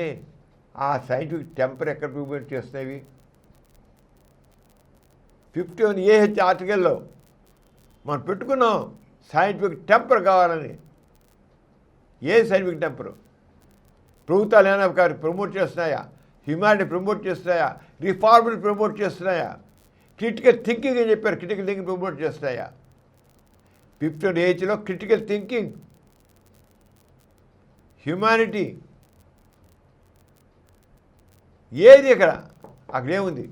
రిఫార్మ్, నీ యాటిట్యూడ్ మొత్తం సమాజంలో మార్పు తీసుకురావడానికి. సైంటిఫిక్ టెంపర్ దాంట్లో ఎంతో ముఖ్యమైంది. ఏమైనా ఉందా? Against constitution they are going. మౌఢ్యాన్ని పెంచుతారు, సైంటిఫిక్ టెంపర్ పెంచట్లేదు. అంచేత దీనికి ఇవన్నీ కూడా నైతిక బాధ్యత తప్పించుకుంటూ దీనివల్ల ఏంటంటే పాపం చేశాను, పుష్కరం స్నానం చేశాను, ఇంక నాకు సరిపోయిందని భావం. ఎన్ని పాపాలు చేసినంటే అంటే సామాజిక వ్యతిరేక కార్యక్రమాలు వాడు ఎంత లంచుగొండి కావచ్చు, కల్తీ వ్యాపారం చేసినవాడు కావచ్చు, దగా చేసినవాడు కావచ్చు, మోసగాడు కావచ్చు, పుష్కరాల మీద స్నానం చేసాం కనుక అందుకు చూసిపోతాయి, వాషౌట్ అయిపోతాయి, పుణ్యం వచ్చేస్తుంది. ఎందుకని 30 కోటి దేవతలు దాన్ని మునుగున్నారు, దేవతలే లేరు, 30 కోటి మునుగుండేటి. మనిషి బాధ్యతరంగా మారే ప్రమాదం ఉంది. తప్పు ఒప్పుకోవడం, నిజమైన పరిహారం అంటే ఏంటంటే తప్పు ఒప్పుకోవడం, బాధ్యత న్యాయం చేయడం, మళ్ళీ చేయకపోవడం కావాలి. పుష్కరాలు చేస్తున్నాయా? ఒకటే ప్రశ్నిస్తున్నాను. నిజంగా మనిషిలో మార్పు వస్తే ఏ ఒక్కడే సరే, ఈ మోసగాళ్ళు, దగాకోర్లు, ఈ అవినీతి పరులు, ఈ లంచగొండ్లు వాళ్ళు తప్పు ఒప్పుకున్నారా? ఆ తప్పు ఒప్పుకొని ఎవడ బాధ్యుడు న్యాయం చేస్తున్నాడా? మళ్ళీ వీడు చేయకుండా ఉంటున్నాడా? ఇంకెందుకంటే పుష్కర స్నానం, ఎందుకంటే పాపం పోవడానికి పుణ్యం పెట్టేది. అంటే అవన్నీ తుడిచిపెట్టిపోయి మళ్ళీ కొత్త లిస్టు తయారు చేసుకోవచ్చు. అప్పుడు మళ్ళీ పాపం అయిపోయి క్లియర్ అయిపోయాయి, మళ్ళీ కొత్త గేమ్ మొదలైందన్నమాట. ఆస్తికత్వం ఎంత బాధ్యతారహితంగా ఉంటుందో ఆస్తికత్వం అర్థమవుతుంది. వ్యక్తిని ఎంత అవినీతిపరుడిగా మారుస్తున్న ఆస్తికత్వం చేస్తుంది. ఆస్తికత్వం మనిషిని బాధ్యతారహితంగా అవినీతిపరుడిగా పనికిరాని మనిషి ఎన్ని తప్పులేం చేయడానికి ఆస్తికత్వం. దేవుడి దగ్గరికి కొబ్బరిగా పెట్టేస్తే చేసిన తప్పులు పోయాయి, లెంపలు వేసుకుంటే తప్పులేని పోయాయి. అంటే ఎన్ని తప్పులేం చేస్తాయి. అంటే సామాజిక వ్యతిరేకమైన కార్యక్రమాలకి దేవుడు ఉపయోగపడుతున్నాడు, ఈ ఆస్తికత్వం ఉపయోగపడుతుంది. పాప పరిహారం ఒక మతం ఉంది, జీవులోకి వెళ్ళిపోయి చెప్తే నేను తప్పు చేశాను అని చెప్పి ఆ ఫాదర్కి చెప్పేస్తే వాడు దేవుడు ఫాదర్ నుండి చెవిలో చెబుతాడు, దేవుడు క్షమించేస్తాడు, తప్పులేదు నేను వాడికి చేస్తాను. ఇదే మతం చెప్పి మతం ఈ రంగం మనిషిని తయారు చేస్తున్నా. నైతిక విలువలు ఎక్కడి నుంచి వస్తాయి? ఈ మతాల వల్ల, ఈ దేవుడి వల్ల నైతిక విలువలు ఎక్కడి నుంచి వస్తాయి? రావు. పెద్దానికి పాప పరిహారాలు, గోదావరిలో మునడాలు, కృష్ణలో మునడాలు, కావేరిలో మునడాలు, గంగలో మునిగితే తప్పులేం పోతాయి. గంగా స్నానం చేసే పాపాలన్నీ తుడిచిపోతాయి. అంటే మనిషికి నైతికత ఎక్కడ నేర్పుతున్నావు నువ్వు? ఎక్కడ నేర్పుతున్నావు? బ్లూ పోల్స్ అన్నీ పెట్టేసి నువ్వు చేసుకో, అక్కడ మురుగు పోయింది. ఇది ఆస్తికత్వం, ఇది దేవుడు నేర్పేది. సామాజిక బాధ్యత, నైతిక బాధ్యత అక్కడ. ఈ పుష్కరాలు ఏమైనా వస్తున్నాయా? అంటే గంగలో స్నానం చేసిన మాత్రాన జైలు శిక్ష తప్పించుకోగలనా? మా పెద్ద హంతకుడు ఉంటాడు, వాడు హత్యేసేసి రేపు గోదావరిలో మునిగిపోతే చేసాడు తప్పించుకుంటాడా? అవినీతి నీతిగా మారిపోతుందా? ఆలోచిద్దాం. రేపు గోదావరి పుష్కరాల మీద అవినీతి పరుడు చేసిన నీతిగా మారిపోతాయా? ఇలాంటి ప్రశ్నలు ఆలోచన చేయాలి. అంతే శాస్త్రీయ అవగాహన పెంచాలి. గోరా గారు చెప్పినట్టు ఏ విషయాన్నైనా నమ్మే ముందు ఆధారాలు అడగాలి. ఎలాగేమిది అంచేత మంచి మనిషిగా ఉండటానికి గోదావరిలో మునగడం, పుష్కరాల టైంలో కృష్ణలో మునగడం, కొద్దిగా గంగలో మునగడం కాదు. నిజాయితీ కావాలి, కరుణ కావాలి, బాధ్యత కావాలి, మానవతా దృక్పథం కావాలి. ఇవి కావాలి మనిషిలో. అంతేగాని నీటిలో స్నానం చేస్తే శరీరం శుభ్రం అవుతుంది, కానీ మంచి ఆలోచనలు, మంచి పనులు మనకు రావు. నీటిలో మునిగిన మాత్రం కృష్ణలో శరీరం రుద్దుకుంటే కాస్త శుభ్రం మురికి వదులుతుంది, కానీ మనసులో ఏపు వదిలిపోయి అనుకుంటాడు. అంచేత ఈ ప్రభుత్వం ఈ చేయడం అనేది దీనికంటే మనుషుల మానవతను పెంచడానికి, మంచి జ్ఞానాన్ని పెంచడానికి 51 AH ఏదైతే ఉందో దాని రకంగా క్రిటికల్ థింకింగ్, తర్వాత హ్యుమానిటీ, సైంటిఫిక్ టెంపర్, రిఫార్మ్ అనేది ఏం చేయాలో దాన్ని ప్రమోట్ చేయండి. దానివల్ల మనుషులు నిజంగా సరైన మనుషులు మారుతారు. కానీ పుష్కరాలు మునడం వల్ల ఇంకా మౌఢ్యం వేశారు. మోసగాళ్ళు ఉంటారు, వాడు మారడు, ఈ చేసే తప్పులు జరుగుతూనే ఉంటాయి. డాక్టర్ గారు, జూలై 26వ తేదీన నాస్తిక కేంద్రంలో ప్రముఖ నాస్తికులు గోరాగారి వర్ధంతి సభను నిర్వహిస్తున్నారు కదా, ఆ కార్యక్రమ వివరాలను తెలియజేస్తారా? ఇప్పుడు మీద జూలై 26 గోరగారి వర్ధంతి. ఆ రోజున మా నాస్తిక కేంద్రంలో కులరహితం, మతరహితం, సమాజ హితం అనే అంశంపైన ఒక సదస్సు, సెమినార్ కండక్ట్ చేస్తున్నాము. మనం కోరేది కులరహిత సమాజం, మతరహిత సమాజం, సమాజం.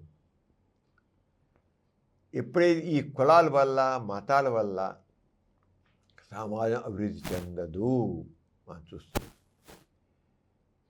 ఇప్పుడు పాలిటిక్స్ చూస్తున్నాం కదా, కులాల వల్ల, కులాల కుమ్ములాటలతో ఎలా చూస్తాం. చివరికి ఏంటి కులాలు, ఎవరైతే కులాలను ప్రమోట్ చేసి కుల సంఘాలను పెట్టి కులాలకి వేరే చైర్మన్లు పెట్టి చేసిన వాళ్ళే ఏంటి కులం అని మాట్లాడుతున్నారు మన ప్రభుత్వం వాళ్ళు. 70 కులాలకి 70 సంఘాలు పెట్టి 70 చైర్మన్లు పెట్టేసి 70 చేశారు. ఇప్పుడు కులంవాడు నువ్వు ఈ ఫలానా కులంవాడు, ఈ కులంవాడు వాడు ఎంత హంతకుడైనా, వాడికి ఎంత దుర్మార్గుడైనా నువ్వు వాడిని సపోర్ట్ చేయాలి.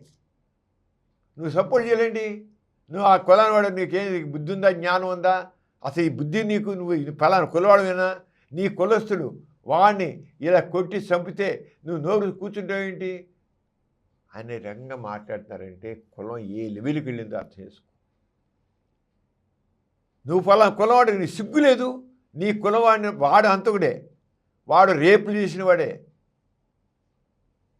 అలాంటి వాడిని కొరగా నువ్వు ఎందుకు సపోర్ట్ చేయట్లేదని ఒకరిని ఇంకొకరిని నిలదీసి మాట్లాడే పరిస్థితి మనకు వచ్చిందంటే ఈ కులాలు ఏ లెవెల్లో ఎక్కడున్నాయి, కులతత్వం ఏ లెవెల్లో ఉందో అర్థమవుతుంది.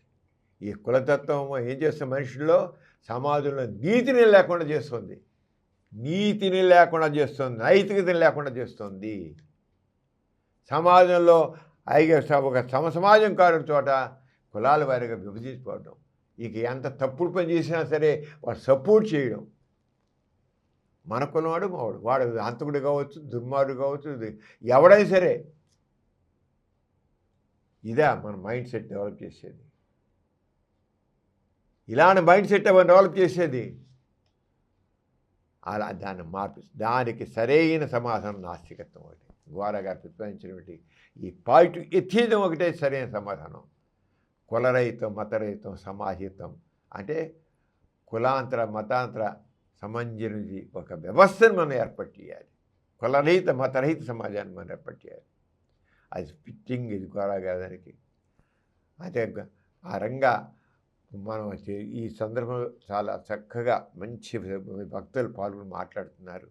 వివరాలను వచ్చే మన బులెటిన్లో చెప్పుకున్న మొత్తం. కానీ అందరూ రండి. 26 జూలై 26 ఉదయం 11 గంటలకి నాస్తిక కేంద్రంలో ఈ సదస్సు జరుగుతుంది. చాలా థాట్ ప్రొవోకింగ్ సెమినార్ ఇది. అందరు రావాల్సి కోరుతున్నాను. అంతేకాకుండా ఈ సందర్భంలో ఇంకో ప్లాన్ కూడా ఉంది. ఎవరైతే కులరహిత, మతరహిత వివాహాలు చేసుకున్నారో, కులాంతర, మతాంతర వివాహాలు చేసుకున్నారో ఆ దంపతులను కూడా సన్మానించి వాళ్ళ అనుభవాలు, సమాజంలో వాళ్ళు ఎలా నిలబడ్డారు, ఇంతవరకు వాళ్ళు ఏ కాదు కోసం వాళ్ళు పెళ్లి చేసుకుంటారు, ఎలా నిలబడ్డారు ఏంటో కూడా తెలిసి సమాజానికి మెసేజ్ ఇప్పించాలనుకుంటున్నాం. కావాలి, సమాజంలో మార్పు రావాలి. కులరహిత సమాజం కావాలి, మతరహిత సమాజం కావాలి, సమాజం కావాలి, మానవ సమాజం, మానవ హితం కోరిన సమాజం కావాలి. దానికోసం జూలై మీరు అందరూ కూడా ఈ సెమినార్లో వాటిలో పార్టిసిపేట్ చేయండి. పూర్తి వివరాలు వచ్చే బులెటిన్లో చెప్పుకున్నాం. మనం ప్రేమిల ఇవాళ చాలా విషయాలు మనం ముచ్చరించుకున్నాం. సమాజం చక్కగా ఉండాలంటే, సమాజం రావాలంటే ప్రతి వ్యక్తిలోనూ క్రిటికల్ థింకింగ్ కావాలి. క్రిటికల్ థింకింగ్ వల్ల సమాజంలో చాలా మార్పు వస్తుంది. మూఢనమ్మకాలు పోతాయి, అసమానతలు పోతాయి, మనుషులకి మనిషి ఏంటంటే వైరుధ్యాలు పోతాయి, సమాజం వస్తుంది. ఏదైనా సరే క్రిటికల్ థింకింగ్ అనేది ఉన్నప్పుడు సమాజానికి వ్యతిరేక శక్తులు ఏమున్నాయో అవన్నీ కూడా ఎందుకు లేకుండా పోతాయి. అంచేత రంగా చేస్తూ ఈ రోజున మనం ఇంకొక విషయం తెలుసుకోవాలి. సమాజంలో డ్రగ్ అబ్యూస్, మాదక ద్రవ్యాల దుర్వినియోగం జరుగుతుంది. ఈ మాదక ద్రవ్యాల దుర్వినియోగం యువతనే కాదు, సమాజాన్ని నిర్వీర్యం చేసే పరిస్థితి వస్తుంది. గంజాయి, కొకైన్, ఎల్ఎస్డి, ఏంటి ఇన్ని రకాలుగా ఎంత ఇదిగా వచ్చేసింటారు. ఎంత ఘోరంగా ఉందంటే మన సరిహద్దుల్లో, ఆ సరిహద్దుల్లో ఉన్న ప్రజల్ని లొంగ తీసుకోవడం కోసమని పక్క దేశాల వాళ్ళు ఆ సరిహద్దుల్లో వాళ్ళకి ఈ మాదక ద్రవ్యాలు ఇచ్చి వాళ్ళని లోబర్చుకుని, వాళ్ళు ఇచ్చాక పిల్లలు చాక్లెట్స్ ఎలాగ చాక్లెట్ కోసం ఇస్తారో ఆ లోబర్చుకుని ఈ రకమైన మన దేశ వ్యతిరేక శక్తులు మా దేశంలో ప్రవేశించి గందరగోళం సృష్టిస్తున్నాయి. అంటే టెర్రరిస్టులు కేవలం డ్రగ్స్ ఇచ్చి ఆ సరిహద్దుల్లో ఉన్న వాళ్ళని లోబర్చుకుని, ఆ కొన్న వాళ్ళని కూడా లోబర్చుకుని చివరికి సరిహద్దులే దాటి వచ్చి వాళ్ళు ఇష్టం వచ్చిన వాళ్ళు చేయగలిగే శక్తి ఈ డ్రగ్ అబ్యూజర్లు జరుగుతుంది. ఆశ్చర్యంగా ఉంటుంది. కానీ ఆ రంగం సమాజంలో ఈ రంగం డ్రగ్ అబ్యూజర్ చాలా విస్తరించిపోయింది. బ్లేడ్ బ్యాచ్, గంజాయి బ్యాచ్ అనే డ్రమ్స్ వచ్చాయి. గంజాయి బ్యాచ్, ఈ పేట అంతా గంజాయి బ్యాచ్ అనండి, ఈ పేట అంతా బ్లేడ్ బ్యాచ్ అండి, ఈ బ్లేడ్ బ్యాచ్ అంతా గంజాయి కొట్టేవాళ్ళేనండి. ఏంటి జాతి ఏమైపోతుంది, సమాజం ఏమైపోతుంది, మానవ సంబంధాలు ఏమైపోతాయి? దీన్ని దృష్టిలో పెట్టుకుని మన సమరం ఛానల్స్లో 20 ఛానల్స్ ఉన్నాయి.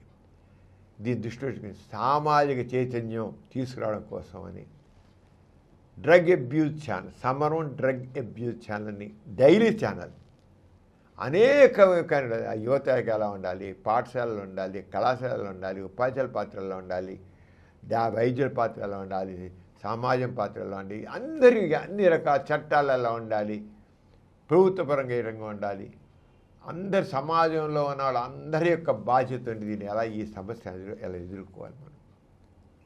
దానికోసం సమరం డ్రగ్ అబ్యూజ్ ఛానల్ అని పెట్టాం. ఆల్రెడీ డైలీ వస్తుంది. అందరూ చూడండి, సబ్స్క్రైబ్ చేయండి, షేర్ చేయండి. చాలా మీ ఇంట్లో మీ పిల్లవాడే ఈ డ్రగ్స్ దాని మీరు వింటున్నారు.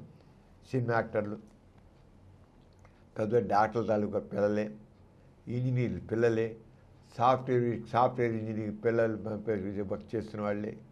వీళ్ళు వాళ్ళ లేదండి, వీళ్ళు వాళ్ళ లేదు. ఇంజనీర్లు, డాక్టర్లు, సైంటిస్టులు, ఉపాధ్యాయులు, టీచర్, స్టూడెంట్స్, చివరికి హై స్కూల్ పిల్లలు కూడా గంజాయికి, ఆ బిస్కెట్లకి, వాటికి డ్రగ్స్ బిస్కెట్స్కి దాసం అయిపోయి, ఒకసారి దాసం అయిపోయి పర్మనెంట్ దాసం అయ్యాడు. ఇంకా బతుకు అయిపోయిందంతే. ఇలాంటిది తీసుకురావడానికి డ్రగ్స్కి నో చెప్పే విధంగా జనాలు తయారు చేయడం కోసం, లైఫ్కి ఎస్, డ్రగ్స్కి నో అది చేసే విధంగా చేయడం కోసమని ఇది చేసి అందరు చూడమైపోతున్నారు. ఒకనప్పుడు ఎయిడ్స్ వ్యాధి ఏ విధంగా అయితే ప్రపంచాన్ని వణికించిందో, చంపిందో, ఆ రంగానే ఇప్పుడు ఈ గంజాయి, ఈ ఎల్ఎస్డి, ఈ కొకైను, ఈ ఎల్ఎస్డి ఇవన్నీ కూడా యువతిని నిర్వీర్యం చేస్తున్నాయి. ఎయిడ్స్ వ్యాధి అయితే స్లోగా వండి చివరి ప్రాణం తీసిందో, ఇది కూడా అలాగే స్లోగా ఎయిడ్స్ వ్యాధి ఎలా వస్తే మనిషిని వదిలిపెట్టకుండా చివరికసారి సోకిందంటే జీవితాంతం పట్టుకుని మనిషిని ఇలా పీడించి నాశనం చేస్తుందో, ఆ విధంగానే ఈ గంజాయి, ఈ ఎల్ఎస్డి, ఈ కొకైను, ఇవన్నీ మొత్తం ఎన్ని రకాలు ఉన్నాయో ఇవి కూడా మనిషి జీవితాన్ని అలాగే పాడు చేస్తాయి, డౌట్ లేదు. దానికోసమే సమరం ఛానల్స్ ఇది పెట్టింది. ఇది పైకి తెలియకుండా ఉంది. చాప కింద నీరులాగా ఈ సమస్య చాప నీరులాగా వెళుతుంది. దాని చేతి అన్ని యాంగిల్స్లోనూ ఈ సమస్యను మేము దీంట్లో పెడుతున్నాము. చూడండి, మా యువతంతా కాపాడండి, ఈ సమాజాన్ని కాపాడండి, ఈ దేశాన్ని కాపాడండి. మనందరం ఒక ఆరోగ్య సమాజాన్ని నిర్మిద్దాం. దానికి సమరం డ్రగ్ అబ్యూజ్ ఛానల్ కొత్తగా 21 ఛానల్ ఇది. 21 ఛానల్ ఇది. ఇదివరకు 20 ఛానల్, 21 ఛానల్ పెట్టాం. ఒక సామాజిక బాధ్యత. సమరం ఛానల్స్ అన్నీ ఇక్కడ సామాజిక బాధ్యతగా చేస్తున్నాయి. ఎలాగైతే మన ఎత్తీసి పెట్టును ఏ రకంగా ఎత్తీజం వచ్చే బిద్దు ఎత్తీజం వస్తేనే సమాజం బాగుపడుతుంది. ఆ రకంగా సమాజం చేస్తున్నాను చూడాలని కోరుతూ మరి పిమేళ ఇవాళ చాలా విషయాలు చెప్పుకున్నాం. మరి అందరి దగ్గర సెలవు తీసుకుని వచ్చే బులెటిన్ కలుస్తున్నాం. అందరికీ జై ఇన్సాన్. జై ఇన్సాన్. ఈ కార్యక్రమం మీకు ఎంతో నచ్చింది కదా. ఇటువంటి మరిన్ని వీడియోల కోసం అనతి కాలంలోనే 21 కోట్ల వ్యూస్ సాధించిన సమరం ఛానల్ సమర్పించు ఎథిస్ట్ బులెటిన్ ఛానల్కు సబ్స్క్రైబ్ చేయండి, లైక్ చేయండి, మీ ఫ్రెండ్స్కి షేర్ చేయండి. అలాగే ప్రక్కనున్న గంట సింబల్ని ప్రెస్ చేయడం మర్చిపోకండి.